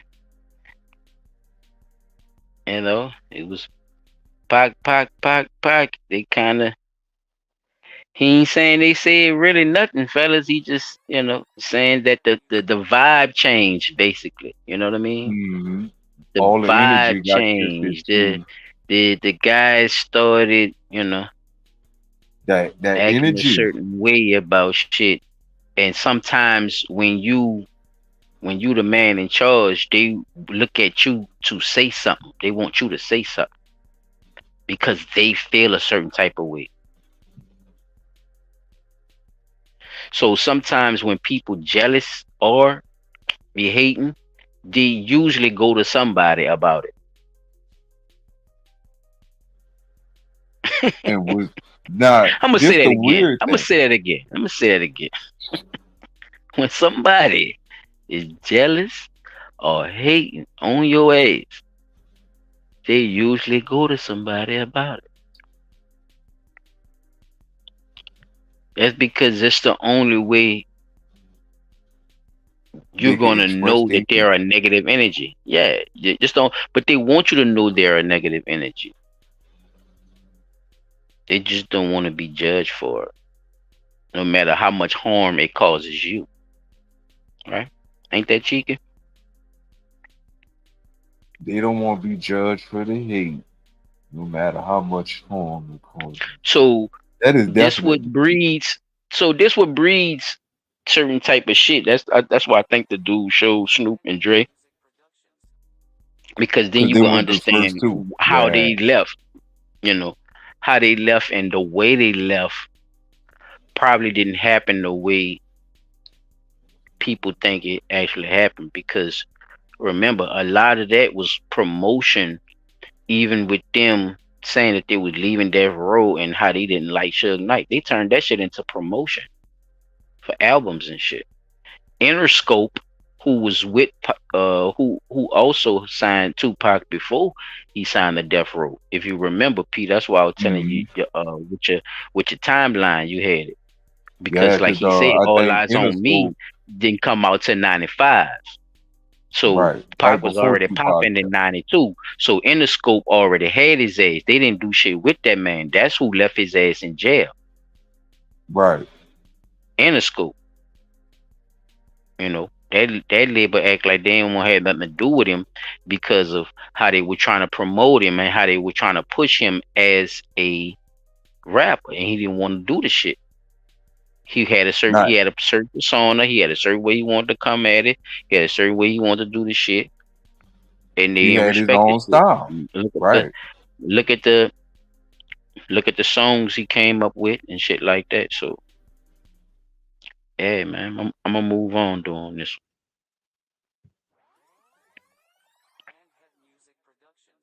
Hey, What up, Suge? rewriting history is never good. But words is very powerful. If we work together, we'll do better. And I remember the first time I decided to start Death Row. I knew it was going to be a situation where we had to go further with our people.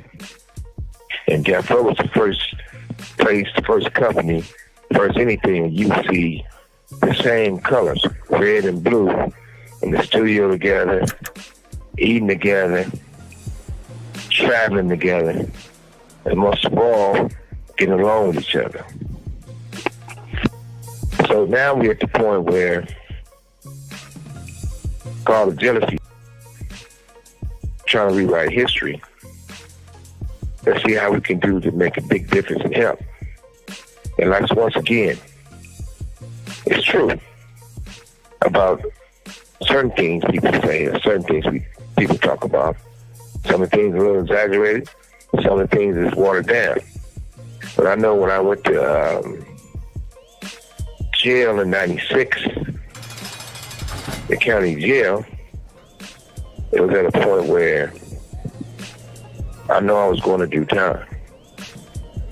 Going to do time, I tried to put Snoop in the position to keep the guys focused on making great music.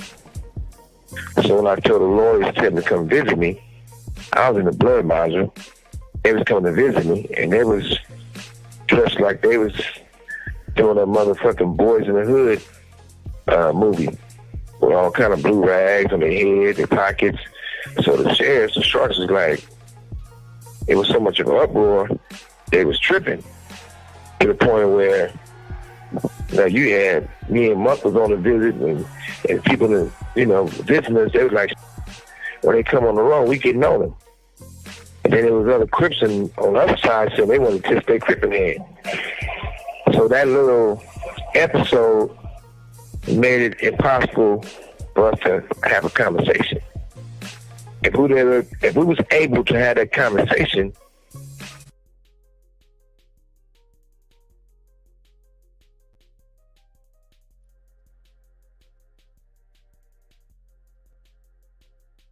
now you trying to put a man in position to keep your record label moving, keep your people focused, keep everybody together, and everybody eat and be happy and cordial with one another. But you know you going into a place where on the inside it's not like on the outside. On the outside, Bloods and Crips was coming in because of certain things at the time, and they had a truce that they was running. But that same truce didn't apply to the people who was locked up in the jail already. They separated. They don't really know about that, and they only get shown certain news or being told certain things. So why the fuck would you go in there knowing you a Crip, he a Blood, sporting and wearing your color when you were supposed to be going in there to handle business? My bad, bro. I was talking No, sorry about that, fellas. My mic went out. No, y'all good. No, y'all good. I don't My know. mic had When went out. I was trying was to talk. listening to them at the end, I didn't hear. Is that to me? It sounded like nigga was basically saying like they ran into a whole bunch of issues trying to be, to bring unity to the two different sets. Like, you know what I'm saying? Like bringing Snoop, he was supposed to be fucking a Crib and Suge and Tupac was Blood, so I guess it's, you know what I'm saying? Plus them bringing that one thing into, you know, for a bigger cause type shit. That's what I really got from the whole. But that's what I'm saying. Like, if Snoop knew beforehand that that's what Suge was calling him in there for. No, but that's the plan. You see what I'm saying, though, P? You gotta stay down, bruh. You don't understand like what could possibly be done. So you don't want to promise that to nobody right then and there.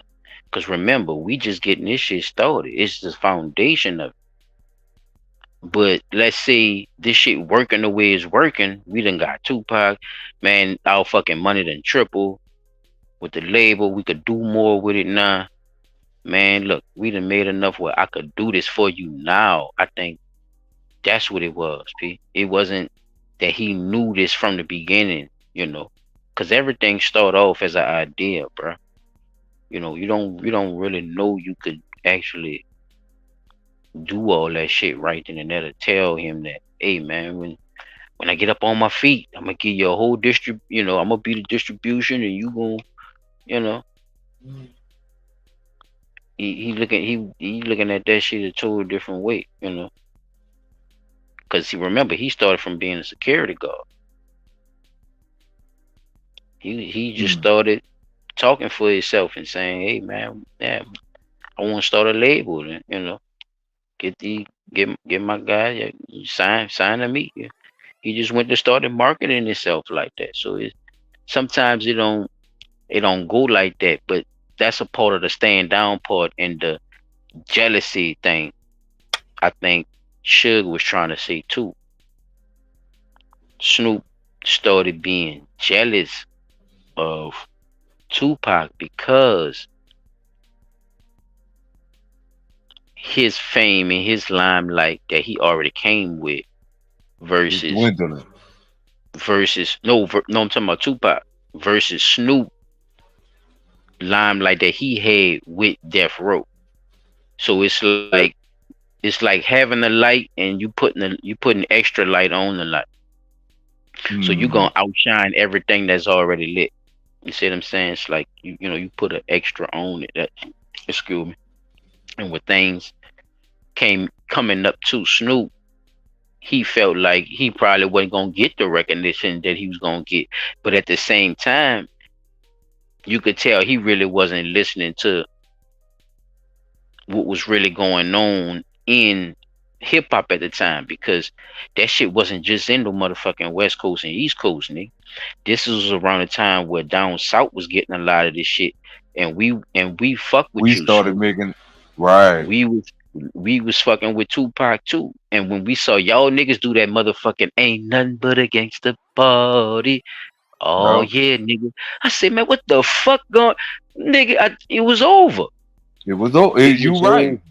You right. It's you absolutely. Do you right. remember the feel of that time, though? I said, nigga, it's over. It didn't matter. It didn't, bro. I promise you.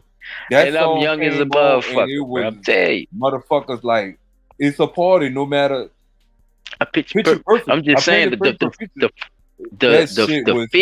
feel of that shit when them two dudes got together, because them was the two hottest artists at the time. That's what I'm telling you. That's right. Yeah, it was them two, and Suge Knight signed both of them motherfuckers and had them niggas on the same song and shit. And that's when Snoop started doing all the weird shit. That's what a nigga was saying. Like, right. It's like we looked at it like he didn't want to be he didn't want to feel like the Robin of his Batman, but he was falling into the media shit and the limelight shit. See, he fell into the Hollywood shit, which you know. What you see today, you know, and how how his persona is, you know, to this day. So, you know, he give a lot of props to Master P. You know what I'm saying, for saving his career. Speaking of that, I'm gonna get into my last one and I'm gonna pass the mic, fellas. Check this out. If we was able to have that conversation, they probably have been doing some great shit for death row, and they wouldn't have been jumping around on no 9 right? But that's the past. But what we got to be able to do is, I'm talking to the NFL. Every time we turn around, you guys promoting gang activities. It's people still losing their lives over gang activities. It's people who went to prison at 17 years old and still in prison today from gang activities. When you have the NFL letting it feel it's okay for people to use their platform and wearing a whole suit of gangbanging attires, or if the NFL have Snoop on or any other guys on, be like, cuz this, cuz that, they think it's a fad. It's different when you get guys who live in the hills and they gangbanging inside their house than the guys who running around the streets. So we gotta like stay more focused on that and change that narrative.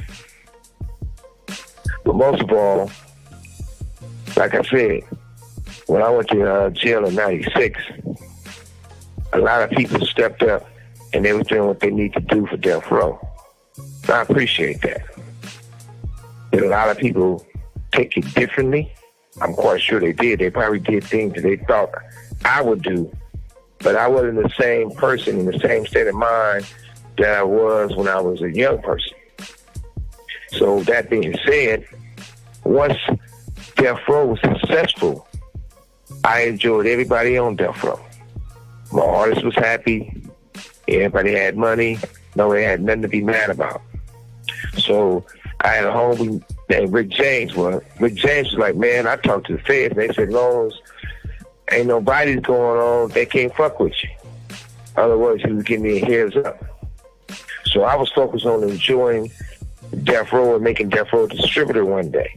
And that's why Pac was having his own label, distributed by death row. Snoop was having his own label, distributed by death row. That was the plan. But like I said, I'm not going to knock the people who stepped up in position and tried to help death row. It was just P. You heard that, huh? Right. I was enjoying life so good, and Bigger everybody was plans, so happy. bro. There's no need to be violent. So I know a lot of things became more violent when I went away to jail and went away to prison. And I'm not saying I never was violent. It was just a different time for me. That being said, we'll do better. Chop Chuck said, yeah, put hands on niggas, stand by man. each other. Fuck you mean? And when people get in trouble, most people don't stand by you. 'Cause, you know, You have 60 seconds remaining. I'm quite sure Puffy People don't feels that stand by you. All the guys who was hanging on with him and tighter and tight and partying with him on secret parties, ain't none of them stepping up. But look, a few guys I forgot. They don't want to talk about that, Jack. If I forgot a lot of people, it's a lot of people I quit. I can't fit everybody in. Leave it right there. Shout out to Suge, man. Shout out to Suge, bro. I really definitely got something from that one. And if y'all want to elaborate on that last piece right there, y'all can go ahead because I passed the motherfucking baton. Go ahead, so you can't say. Go ahead, so you can't. I see. Yeah, if y'all want to say anything on that last piece, that's what I was saying. Pass the baton. Don't try to. No, you can't skip me because you fucking stop. Fuck wrong with you, nigga? You next week.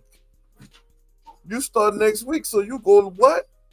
Where you go? Second, nigga. You go last. Stop playing. P, you go last, brother. Okay. P, what be in them cigarettes, bro? You still smoking them, bitch? But mine's ain't gonna be that long, bro. I just found this little snippet in episode 1 about the Akon stuff with him. That boy got the pumpkin up there. That's tight. What else happened? The fights and back and forth between them, but. I'm gonna ask y'all a question after hearing all this information. And Reds, and you know, it's broadcasting some bullshit when they be talking that negative shit. And Reg, you know, I love your mother. She's a great lady. You sitting on there with James, and James talking about he got the 6'4". That 6'4" you talk to, and Russell are weird ass, you know? So all that little extra shit, that's nothing. But that's enough of that. But the other thing is that I feel this too is Akon. Look here, boy. Let me explain this to you. Let's tell the truth. Now, were you there when it happened? I was there on all 4 approaches. So you're saying Suge approached you 3 other times? Oh yeah, me and Suge was always going back and forth. Always. Over what? I wouldn't have brought it up, but since you're gonna bring it up and say what it was all about, let's tell the real truth. Yeah. Some producer. You know Suge. Chop, can you pause it right there? My bad, brother. I just want to say one thing, and you can let it ride, bro. I just want to say one thing. You see how motherfuckers, when you a big nigga though, so you gonna get what I'm about to say. You see how a nigga threw that shit in. You know how Suge is. Yeah, I hate when they say that. You saw that? You heard that shit, huh? Yeah, like it's like a deflection, son. That's all I want to say. That's gonna get the shit slapped out you. Don't do that. Don't do that. You know me, so don't do stupid shit. Bro, don't do stupid shit. But they ain't gonna say that though. They ain't gonna say the last part you said. They're not gonna say that they doing stupid shit. You feel me? I'm supposed to forgive everything. I'm a nigga. I hate making mistakes, nigga. I like to be perfect. No, you know you got fucking morals and standards, though. And when something happening around you, you possibly do something about it, and they might not like it. So it's I'm just trying to be politically correct. You know that, huh, P-Dot? That's a fact. Oh, all right. I know you goddamn for sure know it's a fact. She was a hustler. She had a little sister, 13 years old. Her best friend was 12 years old. From what I heard, there was a producer that Suge was representing. It was a kid named Detail who I signed. Detail, exactly. Right. She in the car with him. You and Detail call her. She said, I got my little sister and her best friend with me. I said, well, let's stop by for a second. She go by y'all hotel in y'all room. Ain't calling a minute to that. She get a call. The dudes at the hotel she met when she was coming to see you motherfuckers. He said, come by, that's for 20 minutes. She said, I can't do it right now. I got to take my little sister's home and her friend. I'll be back in an hour. He said, come by 20 minutes. I got a big payday for you. You, Akon, said, go ahead. You can leave your little sister and her friend right here. We're ordering them something to eat. She go up to the next room. Gonna come back at 20 minutes. She said she come back about 35 minutes. When she get back in the room, her little sister and her other little girl don't want to eat. They look scared. They crying. When she get in the car with them, they tell them, Akon, you fucked the little girl 13. Detail fucked the little girl 12 years old. Y'all basically raped her. So when she told me, I pull up on her. She said she going to the police to put you motherfuckers in jail for rape. I said, no. Now see right there. Everybody wanna see us together, but it don't matter. I understand the fact of not playing the police, but at that point, it's like you know what I'm saying? Like, do you really do y'all agree with not playing the police at that point? If you're gonna kill a nigga, that's a different story. But if you ain't gonna kill him, you gotta play the cop. You gotta go just play the police. That's just my opinion. Now what y'all think?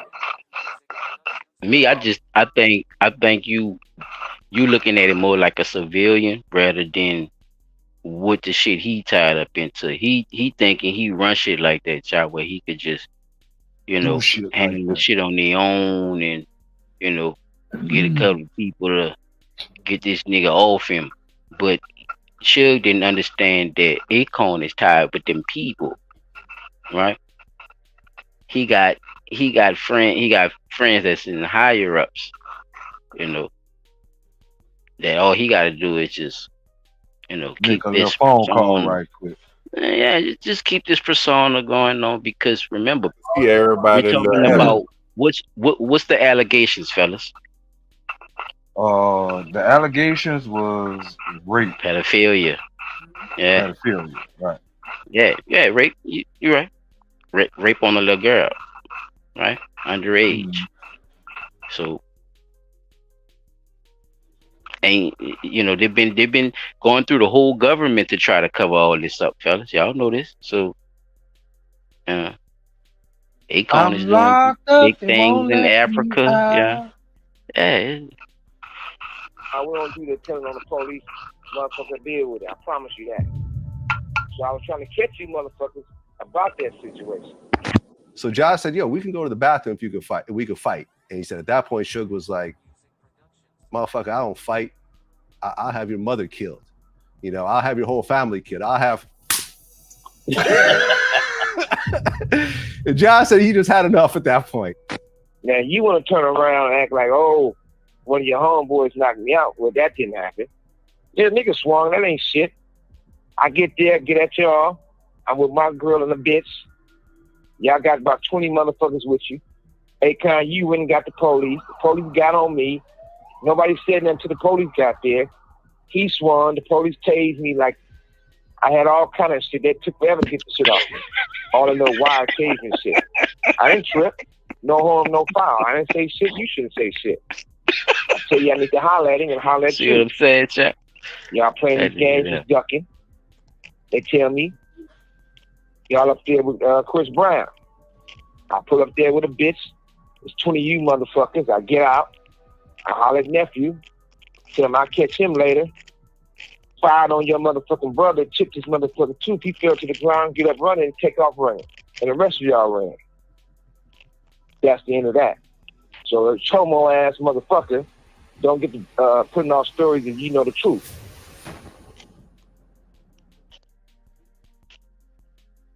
That's the end of the Akon. The second part was him saying something about right after that he goes into talking about WAC 100 and how WAC 100 talking about he paid for the man mama funeral or some other shit. That's some other shit. We're not bringing WAC 100 up here, but Wetback, that's a good one. Shit, I just was he do like to lay on his stomach naked in bed in hotel room. Understand where you're coming from too, because as a person, as a civilian, but as a person that believes in street justice too, I would have definitely probably dealt with that shit, But I understand, but that nigga was going high, that niggas just him and the female, like he was also he whole other shit,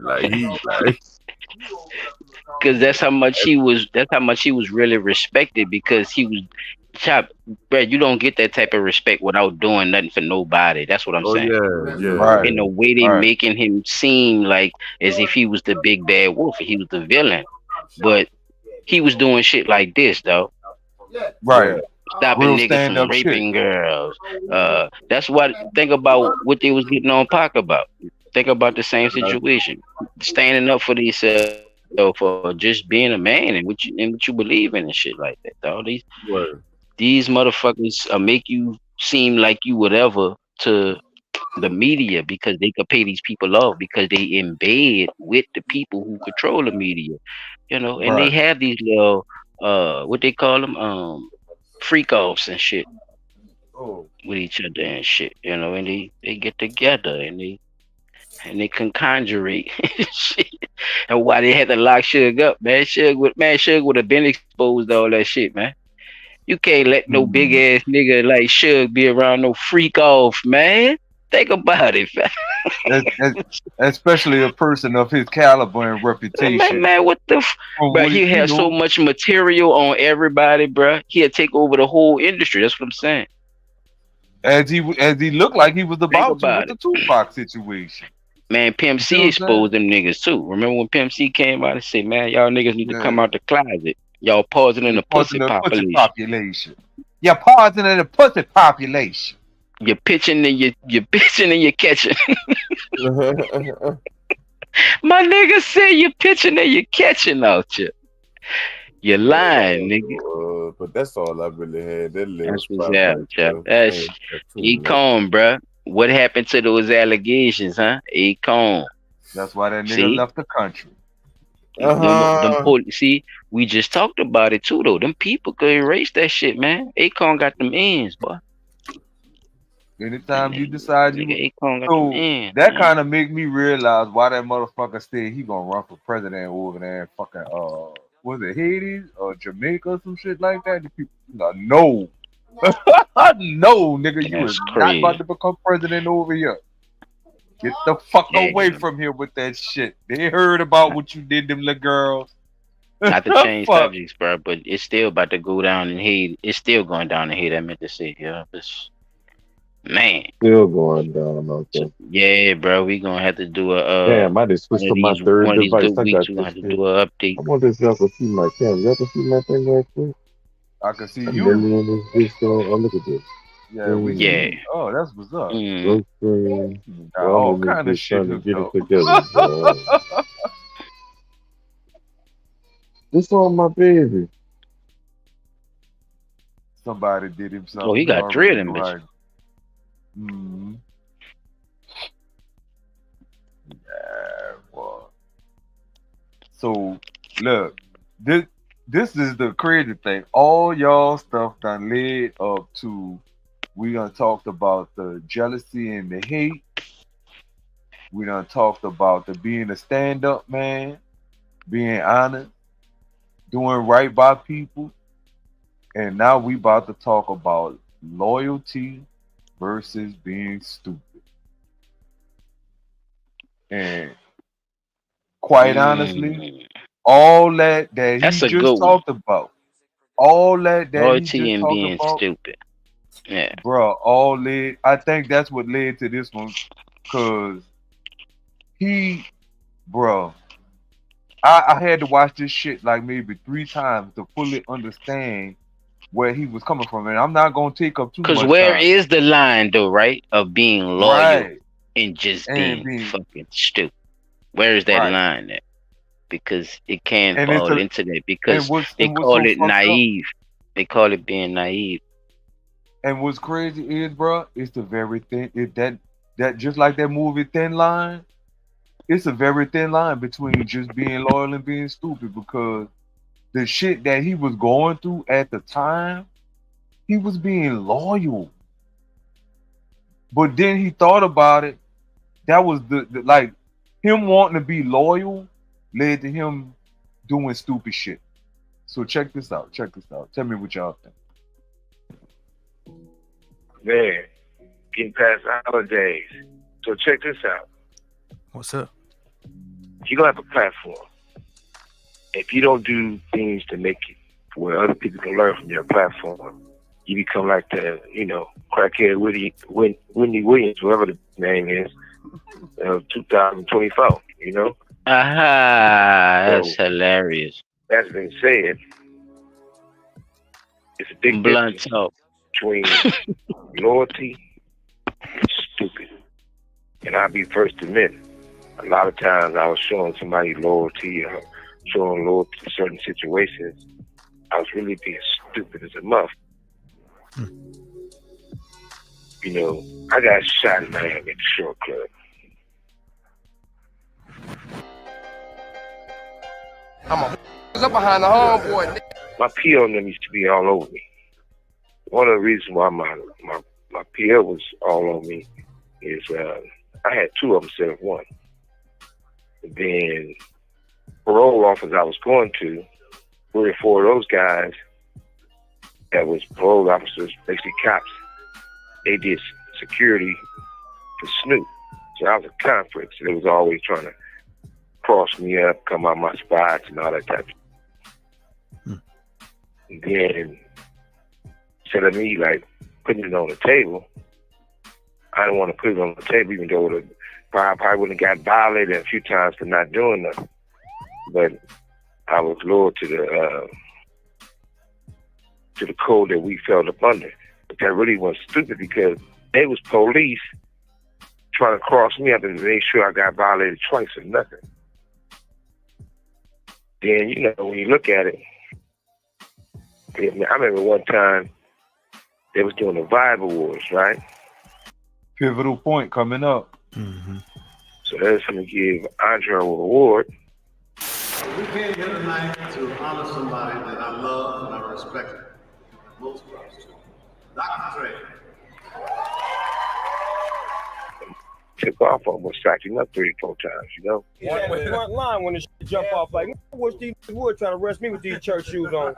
There ain't nobody up here with me but Quincy Jones. He got a half a leg too. And I see Dre jump up like, pop, pop, pop. I'm like, they didn't rush my cuz. A lot of people tried to go out of their way to stop it, just like the night that y'all saw, but it ain't going down like that. They turned around, blamed me. My parole officer called me in. Maybe gave me all kind of new conditions. Where I couldn't go to clubs, couldn't go and be nowhere. And it was already bad enough that they said that I couldn't do business or sign an artist if they knew any person was in the gang. Tied that shit to that man, see? And it all started from him not putting everything on the table, like he said, like, yo, y'all creating a conflict of interest because y'all doing security detail for Snoop, but y'all my PO, right? So anytime he goes somewhere, even though the POs know he there, just the fact that Snoop will show up is like him being in violation. But he already there before Snoop get there. But y'all know that. So he could, that's why he said, you know, he thought he was being loyal to the gang when he could have just raised the alarm and been like, yo, man, this ain't right, bro. Y'all violating me. Y'all taking away my freedom that I had before all was said and done. You see what I'm saying? So, or they could just fuck with him just because they work for Snoop. Right. You see what I'm saying? So it was like a whole bunch of shit that I realized, like when he was talking about the getting shot at the Shore Club or being on parole. All this came behind the stuff that he talked about in y'all video. And I'm like, damn, wait a minute. Now, mind you, I didn't know what videos y'all was watching or gonna use, but just sitting down watching y'all videos and talking about it and knowing what video I had lined up, put it all into perspective. He was being loyal than a motherfucker to all them sorry motherfuckers, and they was fucking that man over on a slip. Boy, see, I ain't gonna lie, that'd be my worst. That's my worst feel right there. Right. I'm on the thing, putting my all into something, man. And, you know what I'm saying? Like that shit really drive me because nigga won't, you know, a nigga really feel played. Like, cause as men, you know, niggas be coming together and making decisions and shit, and it's like I don't take that shit lightly. Like I go for 100% with the shit. And nobody else go 100%. Not saying in this situation or nobody else situation, just in no particular situation, but no, that's gonna automatically make a nigga feel like something. You know what I'm saying? Like, cause you ain't put this much into this shit as a nigga putting into it, and you especially when you expecting something and then expecting shit. Like you have conditions and regiments and you're like, come on, child. But like, yeah, bro. You know, I second your motion with that, bro. It's hard. And I think that shit it's more than hard. No, it hurt, bro. It hurt. But that's what I'm saying. Like, it's hard to accept that shit, knowing that. Niggas selfish, you know bro. what I'm saying, though, P. Like, a nigga could trust me to be me. Like, if it's a basketball, if a nigga know me, nigga know if I see a basketball, nigga, I'm playing basketball. I'm gonna play chess. I'm a nigga know me. Like, you know what I'm saying? So when it's time for you to be you in the equation of me being me, so we can bring this shit together, like, nigga gotta learn how to be them too. Like, you know that's what I'm a saying? good fucking point. If that makes sense. You get what he's saying, P, on that? Yeah. You 'Cause gotta I be. know what I'm You good gotta at. be You the know what I'm What do authentic saying? you? you. Don't try to be good at what I'm good No, at, because you can't like be No, better no, than just me at it. what are you like you authentic said. at? What do you bring to the table? What Like, what bring what what are Yeah, you you? bring you're to the being you. table. Don't try to bring what I bring to the table, because I'm already bringing that to the table. That's what's Right. That's gonna what I'm make a saying. nigga bump You gotta head. be the Like, authentic you. Cause I know bring you, I whatever fucking you can't is, play bring that. basketball. You know what Right. I'm That's what I'm saying? saying. I gotta be the authentic me because I know I'm damn the witty well, nigga. right. I can't play I'm gonna basketball. You know find what I'm out the saying? little technical shit or whatever. You know what I'm saying? I might be the history bug or whatever the fuck. You know what I'm saying? Like, you get that from me, so that's me. But whoever that person is, need to be able to feel like they could be themselves in that bubble too. Yeah, But Right. that's your own at the same contribution time, it's to. like you Yeah, got to make sure that you feel like whatever your contribution is Is it enough. just as And important? but if it can't feel like it's important if it's you not a giving full, you. Yeah, it's your if you ain't contribution. giving You your full being you. a full contribution. Mhm. And I Yeah, think man, that's that what shit should hurt, bro. I knew you was and gonna be believe it or good with not, that's Because that. when why he I got about saw the throat. Pac, Okay, but look, Carl. now this should sew it in for you. I got When to he put it saw to work. Pac come in from mine, right? When he saw Pac come in the way he came in, how you think he felt about Snoop, Dre, and all them that was just lagging around being whatever they dormant. thought this shit Being was fucking supposed to be? dormant. And Pac come And in that guess bitch what? making 30,000 fucking songs. Excuse me. You see That's what I'm saying? fact. Cause you gotta That think man about saw it. Pac You work gotta ethic think and was about like, it. God damn, what is these niggas doing? Snoop Yeah, y'all Dogg get y'all ass up. rap That man right. Snoop Get y'all Dogg rap ass good up. Come enough on. to where he So could I hit you mean, with a few, you know what I'm saying, right quick, and you know what I'm saying. But Pac was like, he bitch, was I so might die smoking. tomorrow, bitch. I might, He y'all was tripping. so I need to make he was music thinking like now. Future. He was thinking like Future in the past. Yeah. Future Yeah. make I 30,000 was all that mixtapes, nigga, shit, in boy. one I'm year. going in Pac was that on bitch. that shit back then. Yeah. I'm going in that bitch and writing I and could make making all that however fucking many music fucking and put songs that with shit out and however sit many back and just niggas. let that shit rock. Like, That I ain't nigga was gotta Whenever touch that running. it. shit come out, I that's I I, the I think motivation the, that makes jealousy and hate, bro. They snuffed a lot of niggas out, bro. But I think people They get did. mad at They the snuffed them out. charge that they went to jail for, and they be like, "Oh yeah." Well, not talking about Suge, but just talking about people in general in that the in, well, Yeah, we helped they that gotta locked shit him give or up him the that what. same year did he some got real killed. shit. Like, Right. They locked him but up the his shit was same the year he wrong got killed. charge. All the dudes back then, but they was rapping about how They killed that nigga the same. That's what I They was killed telling. That's the what the same nigga they didn't I killed say that, Pop. Johnny? Remember we was talking about the hip hop conversation? that's what it was about. That's what music was about at the time. They was putting everybody up. Music wasn't about what the fuck it is now, bro. Oh It no, Sure the fuck did, but nowhere they what, near. bro? still was teaching a lesson. It was Nowhere near. That hardcore, but it was that still teaching a lesson, even if it was Little meat and hardcore. potatoes. Yeah, little meat. They told you about the streets. They didn't just rep on the street. They told you. right. They told you Give the him what hardships of the street. Yeah, like they were saying the Yeah. bitch and shit and all that. Yeah, my bad, people. Y'all don't know that's my dad and my brother. They in what on the up, what up, what What's podcast. up, good? family? Yeah, it's like they was Yeah, They grinding get to yeah, talking man. about the shit they talking about. everything. He had the trap kill after That's why, Dynasty, we gotta start putting the link out so people could just start joining and talking with us versus, And have making them type and shit. and I think that's what Suge was being. Suge was being his authentic self, being loyal to people Yeah. because he understood a major Cause code. I ain't gonna lie, I thought You know, because one thing, part cause of the major Simon code asked of me that that shit. shit, on a personal level one time, like how I'm so confident. It's like, They is man, louder than you, I've bro, Chad. been I can't hear building you, son. this. I've been building up. That Sugar Hill game. Like the person that I am, like I've been building that shit up for years, man. Like that shit, they just start like 2 years ago or none of that type of Mm-hmm. shit. Like I've been building up to that. So and it's like I said, it's Oh, okay. accolades that I know Yeah, I didn't tackle throughout the way. So I can feel like for sure. Suge on some shit. Like when it comes to certain shit, like he not seen how I was acting with them man. Son, I'm not about to, because it's already a level of I done been here already like, nah, nigga, we getting straight to the point type shit. We not doing all that. Like that shit he did with Akon.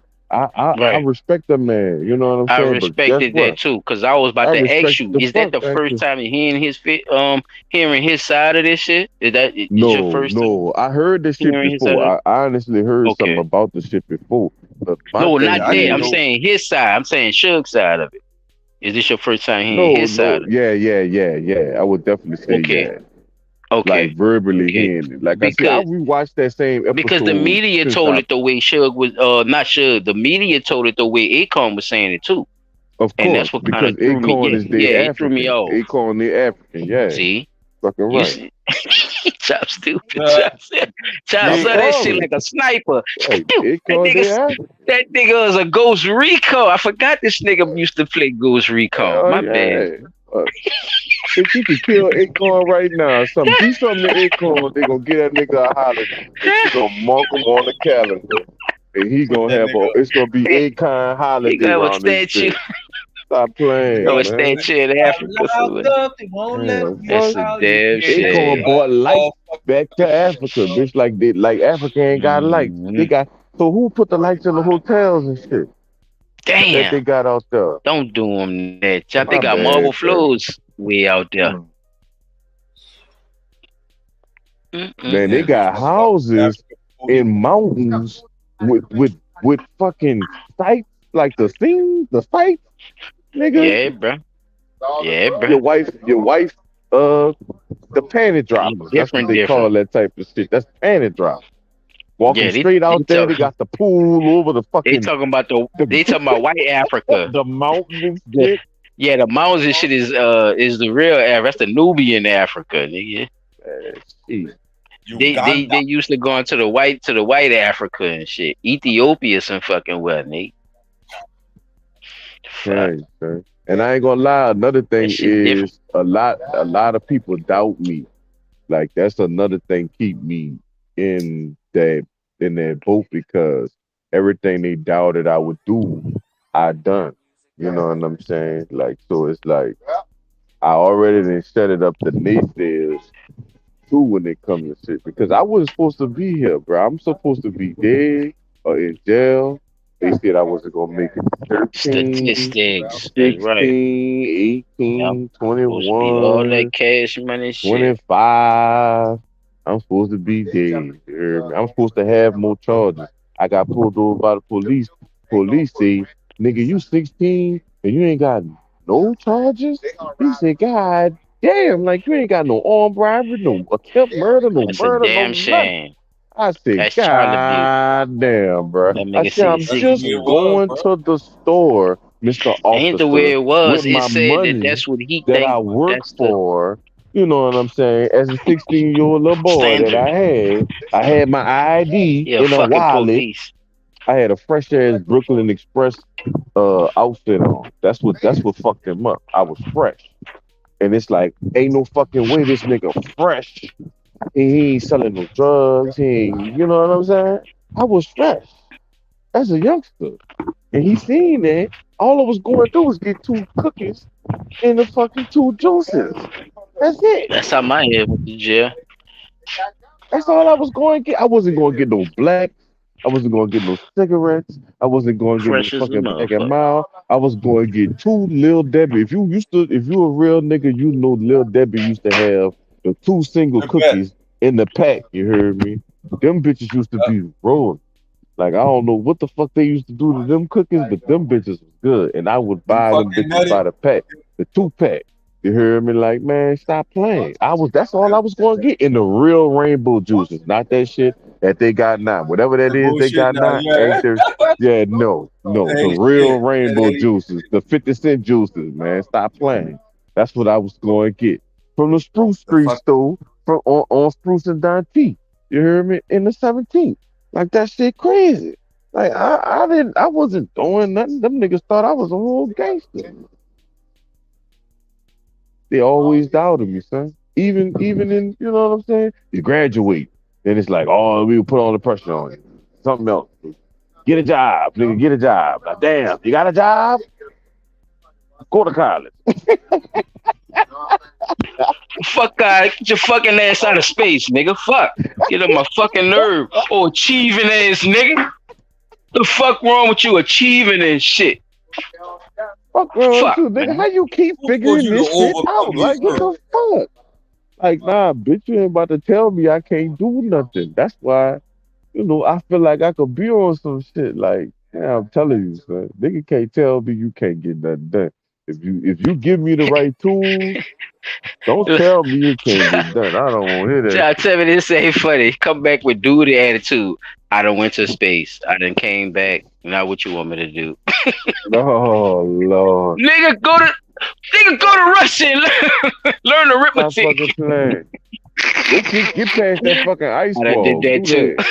that. Get past that ice wall. That'd Let's be go and do hilarious though. something. You keep coming back. No, but you keep achieving though. That's the whole funny part about it. Like you keep doing the task though, but you come But back with I the will say calmest, this. coolest I demeanor. will say this. Driving the fuck out of them. I'm not speaking about nobody in Haters and particular. jealousy. But Haters and jealousy. I have seen the pressure that was put on me when I was a kid, as far as people knowing I could do better, and they stayed on my neck. You know what I'm saying about doing better, versus the niggas that they wasn't on their neck. You see what I'm saying? They like let them fall by the wayside, but they seen me and like, oh no, bitch, you don't understand. You way past your time, but you don't know that yet. You gonna know that down the line, but we see that, and we not gonna let you be stupid. But he already. They be like him. Ain't nothing we could do with him. He already. He already too far gone. This is real conversations. I'm not. This blunt talk. I'm trying to tell you. This real conversation. Like this ain't no That's how lie. it come I'm out, telling boy. you real shit. Niggas done told me that, man. No, nigga, I know you. I'm looking at you. You ain't got to be doing. I know you could beat them up. Fuck, but you ain't got to be doing that because, nigga, you smart. Like, what the fuck you mean? Bitch, I know I'm smart. But niggas be trying me because I'm smart. You see what I'm saying? Like, you see how fucked up the world is, bro? That shit crazy. Oh, That's yeah. blood talk for real. You mad at me because I'm smart and you stupid. Or you slower than me because I caught it. You dick. That's how they separate people, bruh.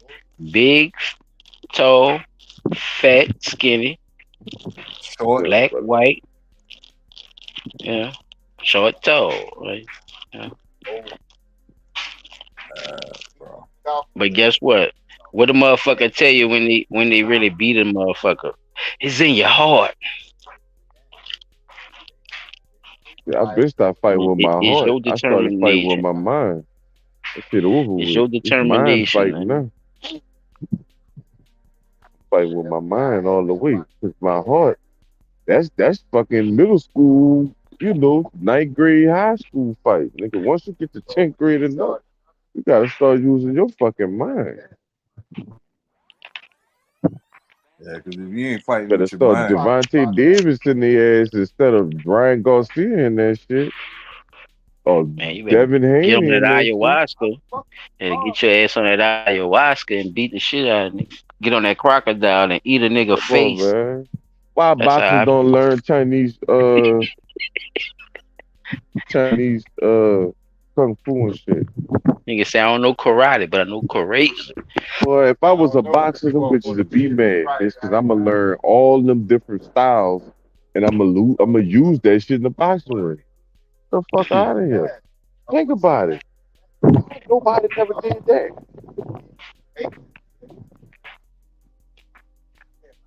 Damn, I broke the mold. My bad, bro. They gonna shut this episode down. Did I know? They gonna shut this bitch down. They say, "Oh man, they're using the Suge shit. They talk about the motherfucking pedophile in the front. He might be possessed, but he's not possessed." Yes, It's we people. masking, huh?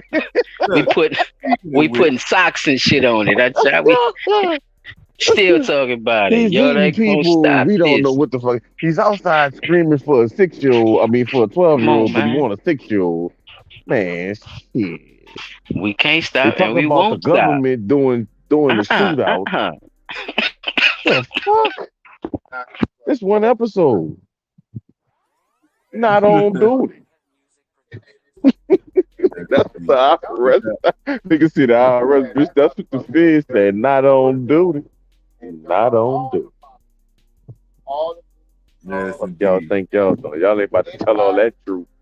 And that shit get out. Shit, boy, they better leave us the fuck alone. I thought about it though, cause that bitch ass nigga Vlad in my videos, bro. You know how they do, bro. Fuck, we ain't got the fucking, we ain't got the answers, so we ain't got the motherfucking key to the city. We ain't and got shit. the answers, Sway. We don't have they the not, answers, Sway. they definitely not about to. Come with solutions. We gotta fucking sign a deal or something, or And shake we tell you somebody's what's hand. going on. Yeah, we just tell them what's going on, bro. That's all Sorry, we like, do. oh yeah, we gotta see on here. What's the name of the shit? Breakout Media. That's the name of it. Yes, Yeah, sir. shout out Breakout. Shout out Breaking Breakout Media, bro. We Break not beat trying to steal your shit. We don't make no money off of this shit, bro. We is just at it's all. just Break beat at media. all, Shout out. bro. We not. We just talking If you about look it. on the page, you ain't gonna see not a cash app, a donation button, none of that shit. We just, we was fucking with the shit Suge was doing, Silent brought If that you want shit. to tag him and put him in there, I can't do it from my phone, but That's it. Like tag that's the the boy. only thing. Like I wanted to make sure when niggas said Or I that do it later. they don't, fuck it just is what it is. Shout out to Suge for keeping it real, being a real nigga. I think if I had a label, I would have did it the same way. I ain't lying. Niggas was like, cause you heard what silence is. Yeah, Cap, you know how it is when a nigga do you that. Yeah, bitch, I'd have punched Acorn in his frog ass face. I wouldn't have asked that nigga nothing. I wouldn't have asked him nothing, son. Cause the girl telling me would have been enough for him to get the punches. Ain't like it ain't like she called me on some fluke shit like I ran into her and she hit me, Or you it know what would have I'm saying? been Like 20. He said they had 20 niggas. They'd have had 40 niggas outside. Y'all in my spot. You ain't from here, bitch. You from across all them continents, bitch. Chop, I'm telling you, bro. Right before you was born, niggas used to fight niggas like that, dog. You talking about 1 in 20? Yeah, chop. Like that was something a nigga achieved, yeah. Yeah, You that was one wanted of to them fight. achievements. Yeah, you wanted to fight It like 6 was. niggas. Real shit. I'm telling you. No, I'm gonna be honest with you. Because that's how Pac goof ass was. Treasure tell you that. That nigga was like that, bro. Them niggas used to fight, them niggas used to fight gangs of niggas, bruh. You hear me? Go in the crowd and punch niggas. Huh? That's how nigga used to fight that full shit and shit. When nigga used to have a war fights and shit. Man, Nigga go in the power and hit niggas, man. Son, I And know get in that exactly shit. what you're saying, son.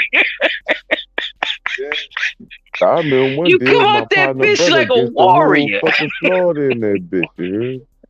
That one nigga versus the whole Florida. He said, ain't no, we ain't having So I that, man. guarantee you in small New Orleans you done seen it. I Yeah, I done guarantee you seen done seen it. I didn't see it. And shit, I yeah, remember when I that's an moved, old tradition, no yeah. Yeah, that's an disrespect to the old graveyard niggas, indigenous you know what I'm tradition. saying? Respect to the graveyard niggas, Holly Grove 17, whatever. Yeah, nigga, I remember when, look here, me and John ain't give 2 fucks, boy. It was a whole bunch of them niggas. Graveyard, not Holly Grove. Oh, I ain't know. I ain't see what I'm saying. I don't know. This graveyard thing. But I thought it was Holly Grove too. I don't know. You know what I'm saying? Them niggas, I don't know. But those guys, well, we moved up there, boy. Them niggas used to Holly Grove don't go past Harrell. Oh, all right. Wait. Oh, all right. Fact to the back. Once you get to the back, that's Nigga Town. By the sewage and water graveyard. board and shit. Yeah. Oh, all right. So the sewage and water board shit, that's Nigga Town. All that. No, that's P Town and all that. Yeah. That's Pigeon Town. Town. That's Pigeon Yeah. Town. Nigga that Town goes on into the Spruce and side Van T of back there where you used to go to the store. yeah, Nigga Town on the other side of St. Charles. Oh, that's that area. Yeah, that's where that cross the line right there on Cleveland. And it wasn't just that area. when we moved in the A-Wall. Sorry, Pete, bro. My bad, bro. We going off into a tangent. My bad, Pete, I'm bro. about to say, fuck, every year I didn't move in, Y'all son, having a like on good, some y'all real having a good shit. time. I can't deny it. Cause it always was, yeah, nigga had friends and shit, but it always was me and my big brother. Cause my little brother used to be inside more than outside with us, cause you know the age difference or whatever. So that nigga be inside, we outside. Me and Johnny fucking out here, we playing football. Niggas talking that crazy shit. Johnny going ham fucking burger. So now I got a fucking, I'm like, You fuck. don't know what you talking about. Y'all ain't You about to ain't gonna jump know the him. answer, Sway. Just know for a fact, y'all ain't about to jump him. Well, I remember one time, son, dog, I swear to God, son, I'll never forget. On Francis Drive, son, nigga was 11 and 12. Donnie had, we was so good, we was good at the football and shit. So some kind of way, Johnny had a fucking bone that was growing in his leg and his knee, like the shit was growing too fast, so he had to get like a little cast and shit to get that shit adjusted. So he get the bitch, he's still talking shit because nigga know Johnny burning the fuck out all them niggas anyway or whatever. So nigga talking cool shit. Man, Johnny hit that boy. I come downside. I'm on a bike. You hear me? I'm riding a bike up and down the street because that was my little route. I ride down the street by my grandma's house because we stayed. That was my favorite street to stay on. So I ain't lying because my grandma's house is like 5 houses down on the same side of the street. You know what I'm saying? So all I had to do was ride my bike. I could ride my shit right down the street and get to grandma's house. Nigga, that was just the dopest shit. But any fucking way, look, so I'm riding down there. I see Grandma and Papa. They getting off of work. You heard me? So I'm talking to them. Man, I see Johnny on the ground from down the street. I give the bike to Papa. I said, "On this bike, Papa." I kite. I forgot that I could have rode the bike down the street because in my mind, I'm powering up to beat the shit out you because my brother on the ground. So I'm running straight towards Johnny from down the street, son. These niggas was I was in elementary school. These niggas was in high school and in middle school. So when I tell you, I went to putting the paws on them niggas. I ain't never know I could fight like that. All I knew was that my brother was on the ground. And I'm like, nah, son, we ain't never doing no shit like that. Well, I fucked them boys up some stairs, you heard me? That was one of my coolest works, son. I ain't gonna lie, but I put some work in. 11. I was tearing them high school niggas up. Suge Knight, hey, you talking about some shit like that. He'll make you reminisce on some shit like that. Boy, I'm talking about That them nigga niggas there who a fool. stayed inside. They ain't come back Nigga bring the outside. warrior out, you dog. He Shit, make you man, reminisce. oh Yeah, yeah. you right, Because it nigga. make you feel like you wasn't wrong because you big, but you fucked with me. You shouldn't have left. I know I'm 11, but I'm still bigger than my big brother. So no, bitch. Yeah. He handicapped. He got the fucking thing on his leg. Bitch, I remember one time nigga was talking all that shit. My daddy got in the fucking street and played football with a nigga because nigga was talking that shit. Like that's just how we is. Like you ain't about to talk no shit. You gonna have to show a nigga you about what you say. It just is what it is. I gotta roll another one, Johnny. But Chad, man, still got me like that, bro. I just brought back all the memories. That was just beautiful. But ain't nothing wrong with that, you know what I'm saying? Because right now I can live. Yeah, I ain't gotta worry about nobody shooting me or none of that shit. Cause niggas just respect it because like, I ain't never had to do nothing. I ain't never even. They can't even say Usually that's all I'm you gotta fine. do anyway, child. You stand up for yourself a couple of times in the hood, Yeah, bro. you gonna Niggas, get the respect. Niggas gonna respect you. you Niggas know, gonna and back like up you off. say, be original, be yourself. You know what I'm saying? Bring what you gonna bring to the Niggas ain't had table. no choice. If you trying to sit at the table, you know what I'm saying? And keep it cordial, man. All that other extra shit, you could see it, and sometimes, you know, that turned into that other shit. That's why I really want to make sure I talk about that jealousy and hate shit, because I think that's a big part of us not doing what Suge was saying that it could have possibly happened. Remember, these big Jewish companies are controlling the distribution, fellas. That's why they're able to push out Sexy Red and all this other shit, or when they don't want no music out, they don't put nothing out. Y'all notice that, right? Like it's crazy. You Yeah. gotta go look for shit and all. So they act like people don't see it, but they do, and then you notice certain artists on your own. So it's like they're doing it to their advantage because they know they're doing majors with these big companies too. So they kind of cut them dudes out, because if y'all remember, Murder Inc. and them went down too around that time. That was one Them of the dudes first was kind of good, Ricos. man. That was some That was nice one of the shit. first Ricos. They was trying to get together and make like a distribution thing, like a conglomerate with the distribution, because that's what Interscope, Sony, Warner Brother, what's the other one? It's another one I'm missing. Koch, and it's not Koch no more. It's something else.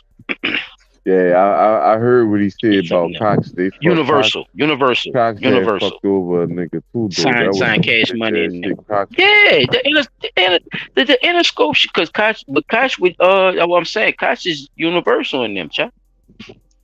Oh, that's a sister company, nigga. That like a little branch off of, like how they do with the TV broadcast. It's kind of the same kind of tree with that shit. So, but That's yeah, how you go know the ahead, Pete, earth bro. My flat. bad, bro. You know what? Oh, I'm sorry, my bad. My bad, P. Cause P ain't saying nothing, bro. You don't know how to have a conversation. Just start talking, bitch. Say stop. But look, I'm looking at the sky, right? And I think I know if I lay down, right? If I lay down on the grass, this bitch is spent. You gonna get red So, ants in your ass laying Man, down this in the man, grave. no. this man smoking Eclipse. What the name of that But shit the you smoking? motherfucking clouds is moving Mambos. faster than them bitches moving fast toward the lake. Like, I swear to God. Like, the wind blowing that way too, though, but them bitches I was about to say, it sound like a little fast. wind out there. Yeah, that's all I was really saying. And I think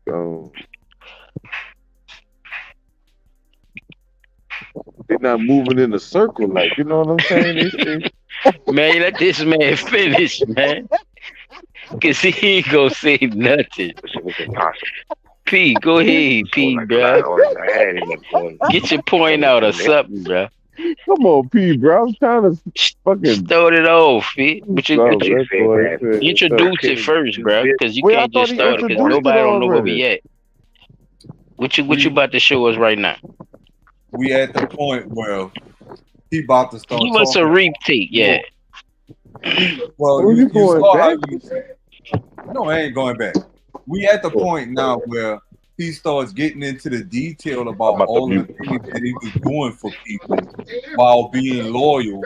Yeah, exactly. But realizing that the stuff he was doing, trying to be loyal to people, ultimately ended up being a not so smart decision, because it just was ongoing. It looked like every time something happened, something else happened, and instead of him pressing the issue, fuck it, I'm gonna just be loyal.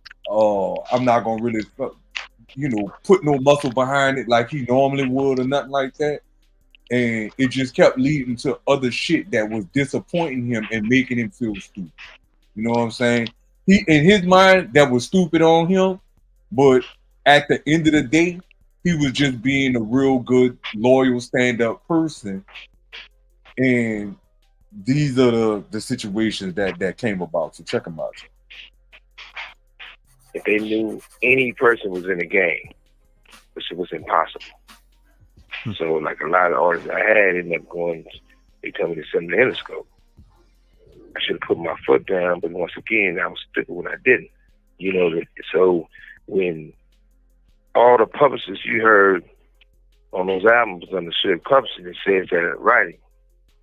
But when I went to prison, they gave all the royalties to Dre.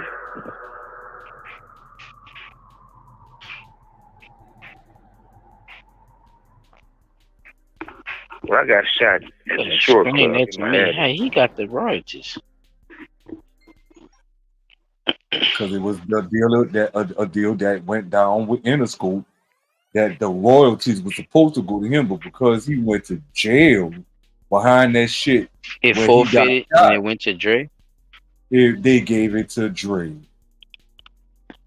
It automatically went to them and they gave it to Dre. Mm-hmm. That's crazy right there. Because he had no control over that, so it's like he had to.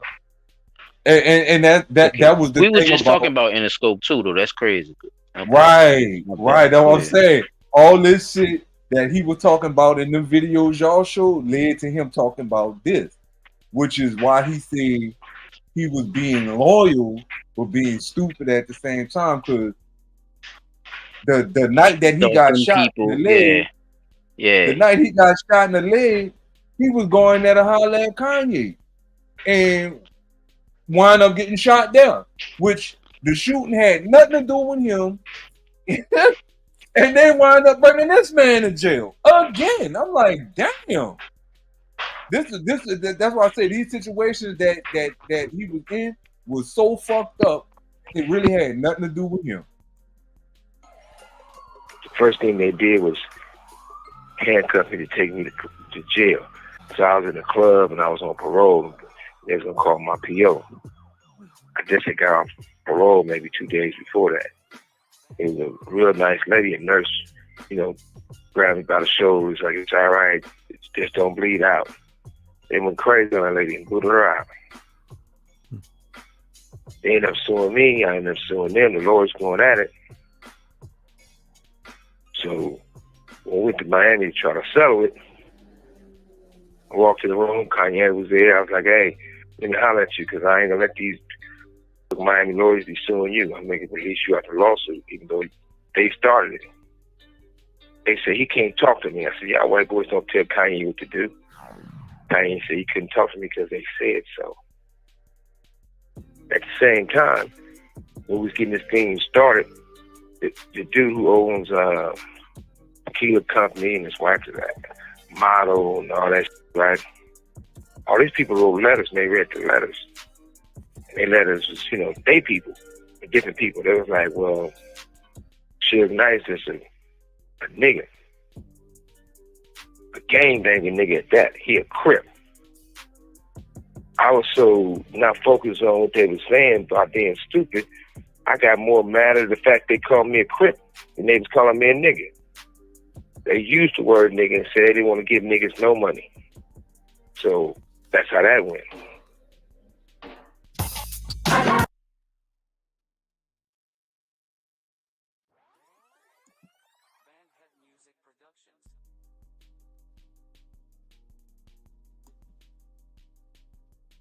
That he a Crip. I was so not focused on what they were saying about being stupid, I got more mad at the fact they called me a Crip than they was calling me a nigga.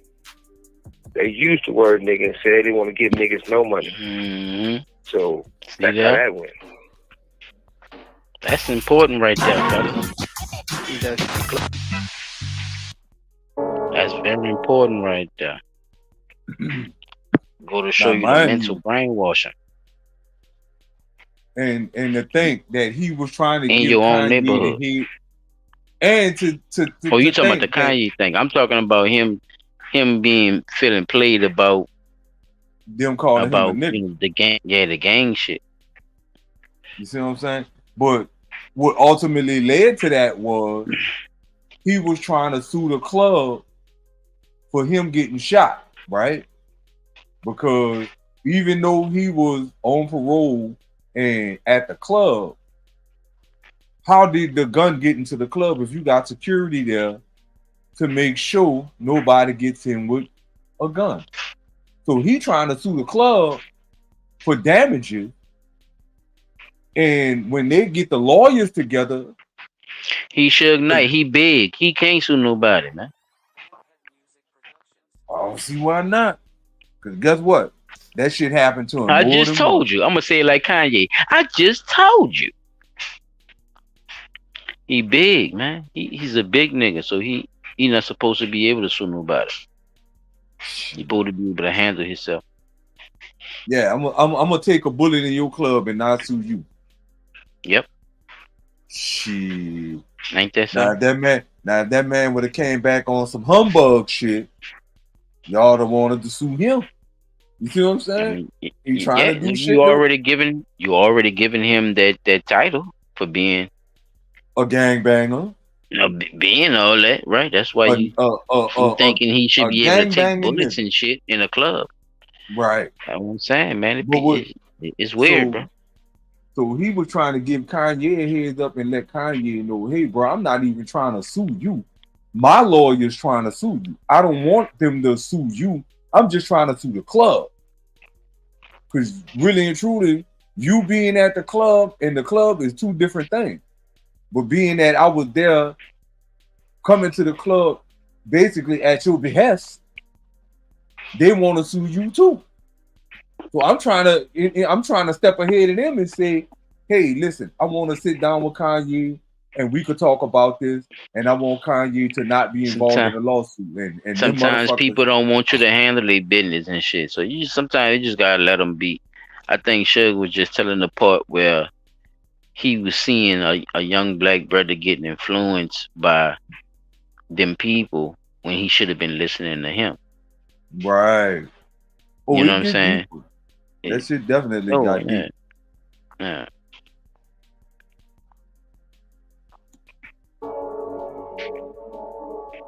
When Kanye was on the oath, and they asked him, the lawyer asked him that, had he ever heard of good music? Have you ever heard of good music? Yes, sir. Oh, okay. You know who owns good music? No, but I know Kanye was repping it and supporting it, but I don't know if he had exact ownership of it. Watch this. He said he had never heard of that in his life. He don't have nothing to do with that.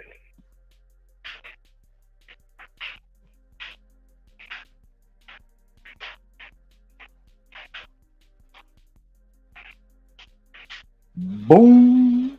Bell rung yet? Good Music is an American independent record label founded by rapper Kanye West in 2004. The label entered exclusive long-term worldwide distribution contract with the Island Def Jam Records. And he got the distributor. Also, he lied to Suge about it. He lied under oath about it. They asked him this in court.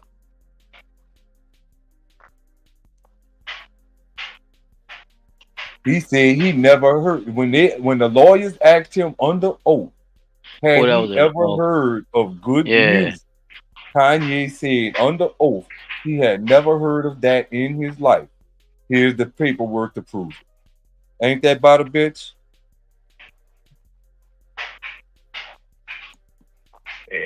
And look, Def Jam, Interscope. Yeah, distribution. There it is. Distributors. Look who distribute. Founded by Kanye West, founded in 2004, headquarters out of New York. So how can you then therefore say, Kanye, that you never heard of good music and you're the founder of said record label? That was the part that kind of fucked me up.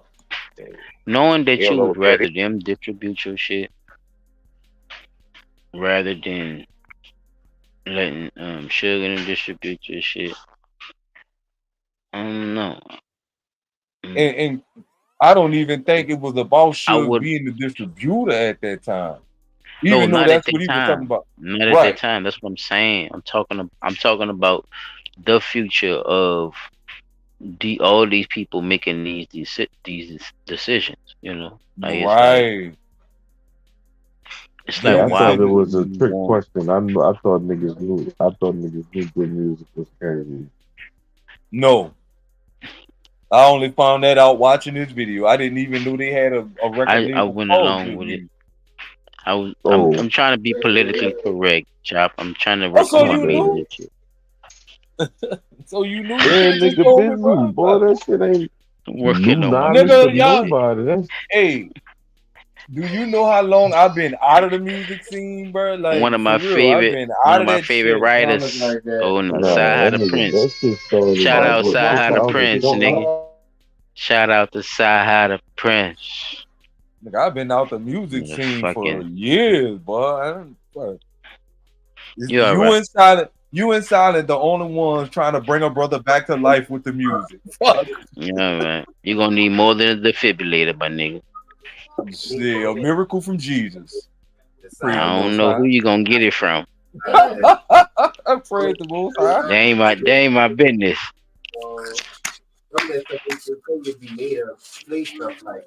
Yeah, Hey, you're an it's not OG, my know that. business. Yeah, there was a lot of other damaging things to say. But I knew one thing: from one mama's boy to the next. My pops raised me along with my mother, but at the same time, his son don't love his mother. My mother used to always love the fact that Kanye loved his mother. Cause I'm so proud of you, mama. Let me tell you what I'm about to do. Hey, mama, I know I act a fool, but I promise you I'm going back to school. That was one strike against me. If I would have pushed up on him outside or something, you know. Mom's been mad at him. She loved Kanye because she always said Kanye loved his mother. Then later on, being Kanye, you know, I don't have nothing against Kanye. It's the black man. Hip hop. But at the same time, later on when I was, you know, years went by, I wanted to push up on Kanye. And, you know, at that time, Kanye was with Kim. Now this where the shit really started taking an interesting turn about the shit Kanye. I mean, not Kanye. That Suge was being loyal behind. And you'll catch champ. you.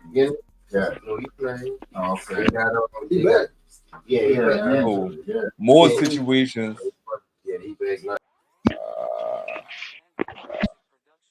So it was a lot more situations that came out about Suge being loyal, right? Because during this particular time, we talking about Kanye being with Kim, but he about to give y'all the flashback of how some shit really kicked off before Kanye got with Kim, and he was being loyal or being a stand-up guy to another stand-up guy that wind up putting him in touch with a guy that basically stood him up.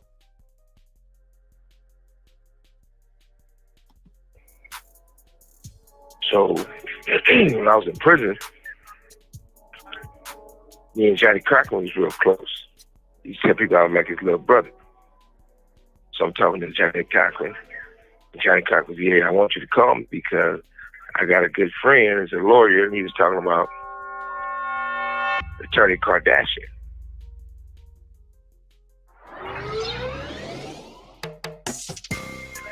That's when they started telling me about a guy named Damian Thomas, who's one of my producers, was trying to send him pictures, store them, and do all kind of weirdos, talk bad about his girls, you know. So, conversation basically was that if I could help him with Damian Thomas, and it might come to the point where if he ever not hear something, always look out for his 3 daughters, and he got a son. He was like, Kim is his favorite. So I gave my word, so if they ever had any problems, I didn't go do a favor for them and say, hey, I looked out for you. That tab is not between. Nah, when you think about the situation with Damian Thomas, I didn't know she was married to nobody named Damian Thomas before, but the situation with our sister kind of took the spotlight. But reading this, when a couple filed for divorce in 2003 and finalized it in 2004, that's about the time she hooked up with Kanye. They made a variety of accusations against each other, court documents submitted by the claim that Damon was physically abusive to her. Before we left our home, Damon hit me in the face, cut my lip open. Kim explained. I fell into the bed frame and banged my knee home. I was limping when we went skydiving. If that was on a TV show, I probably never seen that episode of it because motherfucker always looked happy and cheerful to me. But this was one of those situations where he was being loyal to somebody and the shit kind of backfired in the end. Me and them, that time was, I gave my word to their father. So that's another reason I didn't push up on Kanye. But at the same time, that Damon Thomas dude was a weird dude trying to do to that man. But, you know, he got hollered at. But Damon Thomas is the guy that used to be, so he says, used to be Larry Parker Jr., the Ghostbuster dude's lover. And after that, him and Babyface was lovers. So that's when he was doing business with Babyface, regarding my publishing. I was like, damn. When he first told me, I was set back. Like, you and Babyface? Come to find out, it was worth the pain. Then, I had got shot in 1-0. Get out of the street!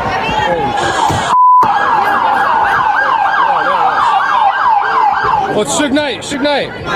Suge Knight's in the car. Suge Knight's in the sheriff's.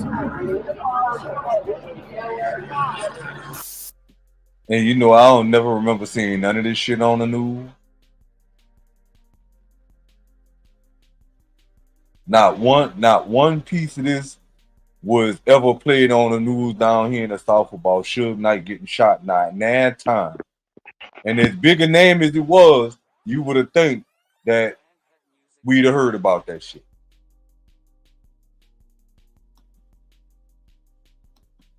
I get to 1-0. Homie Cat called me, said they was tripping and letting him in the club. So, you know, I push up again. Trying to push Kid Cat in. He disappeared on him. So I went in, it was just me. Well, first of all, I was there that night. I was with Suge. Oh yeah, I had 2 hoes with me, you know. I got to that club, did a walkthrough, was gonna leave. Somebody in the Chris Brown camp was there. He's like, hey, your uncle over here. We start talking. Next thing I know, I'm walking the loop way around because he pointed some dudes out with walked the loop way around. Got close by the DJ booth. I heard the most loudest shot in the world.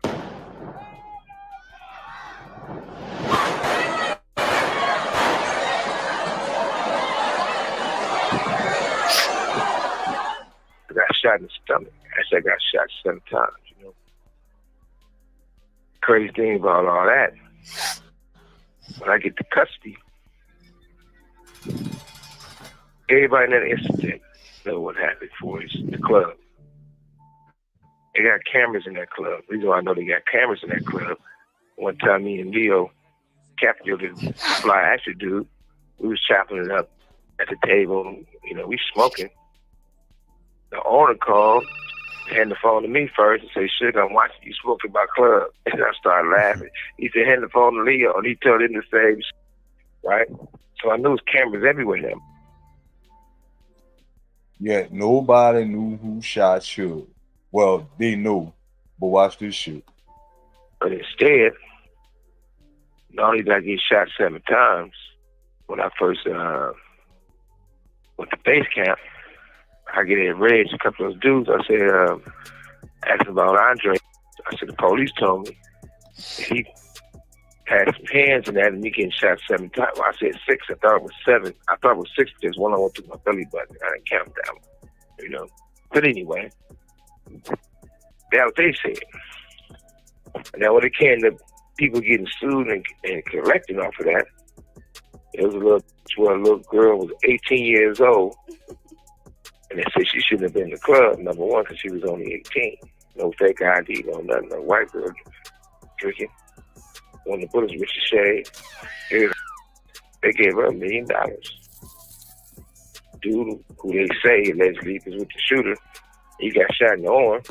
They gave him $1 million. Guess what they gave me? Not same thing with the Short Club. Same thing with one of them. Same thing when it came to me taking a manslaughter and another dude taking a manslaughter, but the other dude wasn't black.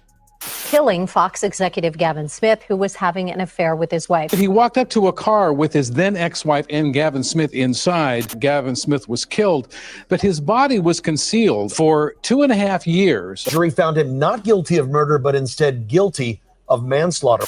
The other dude killed the news dude paper UCLA, and he was on the news. He found his wife, rather. He killed with a pipe. Called it Dayline, one of those shows. And he killed him, buried him, they found him later, and all those premeditated cover up and everything else. And at the time, he was in the feds selling steroids and all kind of shit. Had like 4 or 5 people testified against him, showed him everything he's done. He got lesser time than me.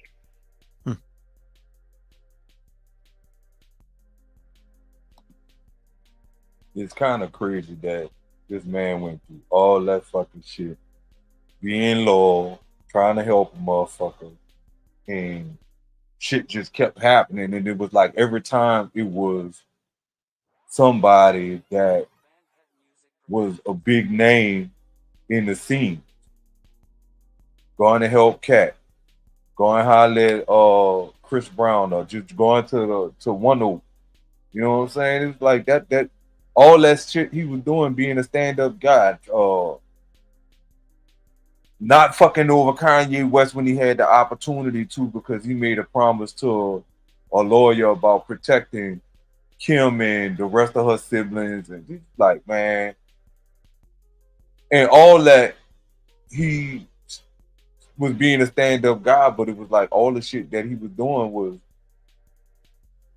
null and fucking void. Because at the same time, all in places that he was at when he got shot, he wasn't even supposed to be there. He just went there, you know, just to be going there.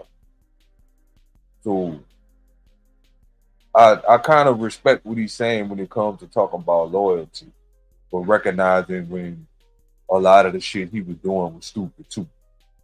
You know what I'm saying? Yeah. I definitely feel you on that one, P, bro. That's what's up, bro. Yeah, I feel you, P. Yeah. Cause you do gotta differentiate, you know, your moves too. Cause at the same time, like he's saying, a lot of moves that he made, he doing it thinking it's based off of loyalty. But in hindsight, looking at it, some of that shit was, you know, him falling into situations of stupidity when he could have protected himself a little more. Because him catching all 7 bullets and nobody acting like he was actually targeted, it was right. That was crazy the part. big thing. Like he said, he heard the loudest fucking gunshot, the loudest shot in his life. So that meant that motherfucker was standing right on him. You see what I'm saying? And to get hit 7 times. That mean, and then like he said, he got shot in the belly button, which means the motherfucker was standing in front of him and literally put the pistol to the man's belly and opened up 7 rounds. So 1 got away, ricocheted, and hit the girl. Now, how the alleged shooter got shot would only sound like somebody returned fire at least once. That's probably why he said he heard he got shot 7 times, but he thought he only got shot 6 times because he might have heard 1 that came from somewhere else. You see what I'm saying? But that 1 that might have got him, you see what I'm saying? That extra 1 might have been 1 that was meant for him. That's weird, bro. Like that shit was crazy. But this brother got a lot of insightful stories, and just to hear it from his mouth and looking at the timeline around all the stuff that was happening during the time that you saying this, it kind of puts it into perspective that like the stuff with Pop, the stuff Chop brought up from the beginning. You know what I'm saying? All these things was happening within a specific period of time that ultimately led to where he was with the loyalty and being stupid, which they still got more stuff behind that he's talking about. But I think that was a pivotal point at which he realized that the game was not what he thought it was when he went in. Even though he, from the streets, you didn't think Hollywood was like that. You know what I'm saying? Because that was some flaky shit that was going on. And he was being loyal, sticking to the code. You know what I'm saying? So, yeah, bro. I see what y'all be saying about, being more mindful about recognizing situations and being more observant about your surroundings. Like everybody can't be as good natured as some.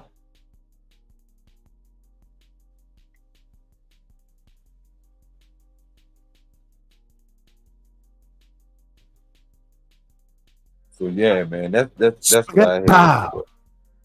But I definitely think that's a very pivotal point that Suge was realizing shit was not what he thought it was, and that I gotta stop being stupid for these motherfuckers out here in this industry. Hey, bro, they made sure that didn't happen. He locked his ass up. Right. He realizing all that shit back there, so they could safely do their fuck shit. But see now, a lot of the tables are turned because a lot of people done sold out thinking that these people was gonna have their best interests at hand. But like he said, look up, he did it. All the people that was on his side, that was at them free parties, that was doing all that shit with him and shit, where they at now? Ain't nowhere to be found. Exactly. So it can happen all type of ways. Even the escorts done turned the table. Like, yeah, that nigga paid me to go. Yeah. Ain't that about a bitch? You ain't make them escorts sign no NDA. Hey, but that's another discussion. You never know. Final statements, my niggas. Chop tracks. Let me get you out the way. I think that pedophile dude I put on here earlier was insane. That was just insane. Like that was just like insane, but like they really got people out there like that. That shit crazy. The jealousy shit is real, but if you got jealousy in your quiet, but you gotta get the jealousy out of them. You know what I'm saying? Let niggas be green at what they green at. Stop fucking with these little girls. Like, I'm so sick of these old niggas fucking with these young girls. And P-Dot, what this shit was about? Loyalty, yeah, like, I ain't gonna lie. It was one was about the uncovering of a pedophile ring. Loyalty versus something, nigga. Love or something. Whatever. Yeah, I seen that shit. I'm not saying the topic, I'm saying me trying to remember it. That's how I remember it. But, yeah, I just think that being loyal, you know what I'm saying? It's like you be looking for that love. Oh, loyalty versus stupidity. That what you was trying to do. Yeah. Like, you know what I'm saying? People don't do it because they, people be doing that shit because they love you, like they really care about you and shit. So it's like, right. And even the genuine shit, like that just be genuine shit from the heart, like. Why wouldn't I help this man do this shit? I ain't looking for nothing in return, but him saying that I helped him, that's enough type of shit. So that's fact. But too much fucking fentanyl in the system. They got to stop. Shit. Immigration is helping the ass move that shit too. So he died in another. That's the only thing I couldn't get. But yeah, it's time for a while. That's what's happening, though. Peter? Definitely. I really feel that the drugs is being pushed with the help of law enforcement and a lot of these other agencies help cover the shit up. Because they got caught because of receipts. Don't just say that like you just saying it out the side of your ass. Oh no, the receipts. People love people think you just be saying shit. Yeah, I would hope that y'all not thinking I'm saying shit. We have, so you gotta say it like that, Pete. You gotta tell them, look, we have unveiled that there have been a deputy. Go ahead, now continue. There's been a deputy. Go ahead, continue. we got undisputable fact that a deputy was caught transporting large amounts. It's over 250 pounds. Yeah. Oh, yeah, over 250 pounds of illegal substance. Fentanyl. With a gun that was not used for law enforcement purposes. I'll say possible ringleader. Possible ringleader, definitely. But we definitely got that part, and they can't keep saying that they don't know where the drugs is at. Because basically, the man said he know where the hubs at. Right, he said he know where the hubs at. So I don't want to hear that shit about the war on drugs if you're not actually gonna take the war on drugs seriously. You know what I'm saying? You're gonna take this war on drugs, actually put your foot down and stop making it seem like black motherfuckers is the only one fucking with drugs. Because we seen these deputies get caught left and right with the bullshit. Your video with the crazy pedo dude. Yeah, rip that nigga teeth out his mouth first and foremost, and then lock his ass the fuck away. Cause this nigga said 12 was too old for him, and that he was looking for somebody 6 years old. So I be motherfucker. And the police who was there on the scene, they need to be put off the force. Because if a parent calling you telling you that this man is out there harassing his 12-year-old daughter, that motherfucker should have been arrested right there on the spot. Especially if the father is standing out there and this nigga telling y'all, oh, I was looking for a 6-year-old. Man, that nigga should have been gone. Right then and there, no discussion. So, I'm just saying, these types of things that we don't hear about in the news is the things that we should be talking about more and putting pressure on the police to do their fucking job. That's what's happening, bro. That's what's happening. I'm gonna start off with the Chicago thing so I won't forget it. With them hiking up the murders and shit in them certain areas and shit. Y'all be aware. My dog always coming with the statistics about that certain shit. We didn't bend to debunk that. So it's something gotta be going on. Like Marvin Gaye stage. Stop bullshit, okay? We watching, we looking, we paying attention. It don't make no sense. Yeah, I would definitely go with the teeth thing, fellas. I'm with y'all with the teeth thing. I would use the old hook from the tow trucks. I would use the old Jeepers Creepers, the old Jeepers Creepers hook. Zagat. Get him out there and drag him about a couple of miles and shit. Cause that would definitely would have roughed his ass up if I was the police. I ain't gonna lie. Out of property. Especially when you saw that little knot in the front. What is that in the front, sir? Excuse me. Yeah. Taser. Yeah, I'd hit his ass. Off the dump. Straight up. He ain't playing no fucking game. Who else we got up? They had the cartel thing. I definitely think it's a connection with the cartel. With them, I think they just found a small piece. These people that branched off especially dealing with the immigration situation. You know, not blaming all situations on that, but certain things just have to be controlled when it comes down to invading people's privacy and invading people's space and just saying it is what it is. You know, they gotta America don't. Another country will. You know, it's plain and simple. You know, we see how everything been going, so we'll see from there. What else we had? Music Productions. Jaguar, right? Real spit. Yeah, the Jag situation. I forgot about the Jag situation.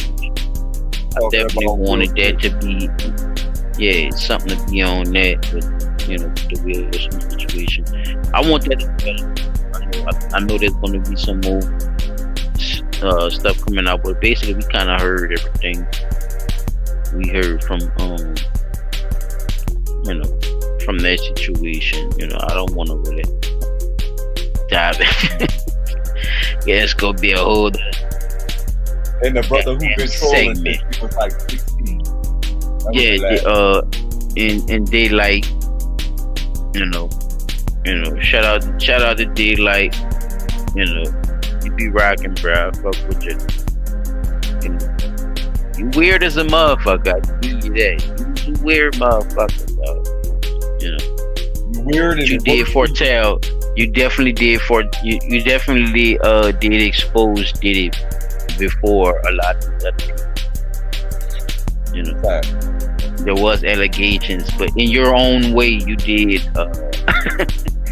you did expose a lot of this shit, because the same thing that Lil Rod is saying in his allegations, but in the lawsuit, it's exactly what you were saying as if you were Lil Rod. Music Productions. So, yeah, man, and Suge Knight, man. Words from Suge Knight, man. Deep topics, you know. The dude came with his side of the story, and I'm glad I got to hear y'all's reviews of his side of the story and a lot of the situations that really actually happened. Y'all boys gave great point of views on it. And I just wanted to say, you know, appreciate y'all for really taking y'all time out to, you know, really see what's going on and pay attention to a lot of stuff, because the media show another thing, but it's something different when you hear somebody else tell a story, and when you put them both together, certain things make sense for you, and that's all that matters sometimes. So, that being said, this is another one, fellas, and another one. That our platform, platform you can learn. To that nola, nola. I am Silent Child 17. We got on the spot. Top tracks in the building. And we out this motherfucker. Out the building.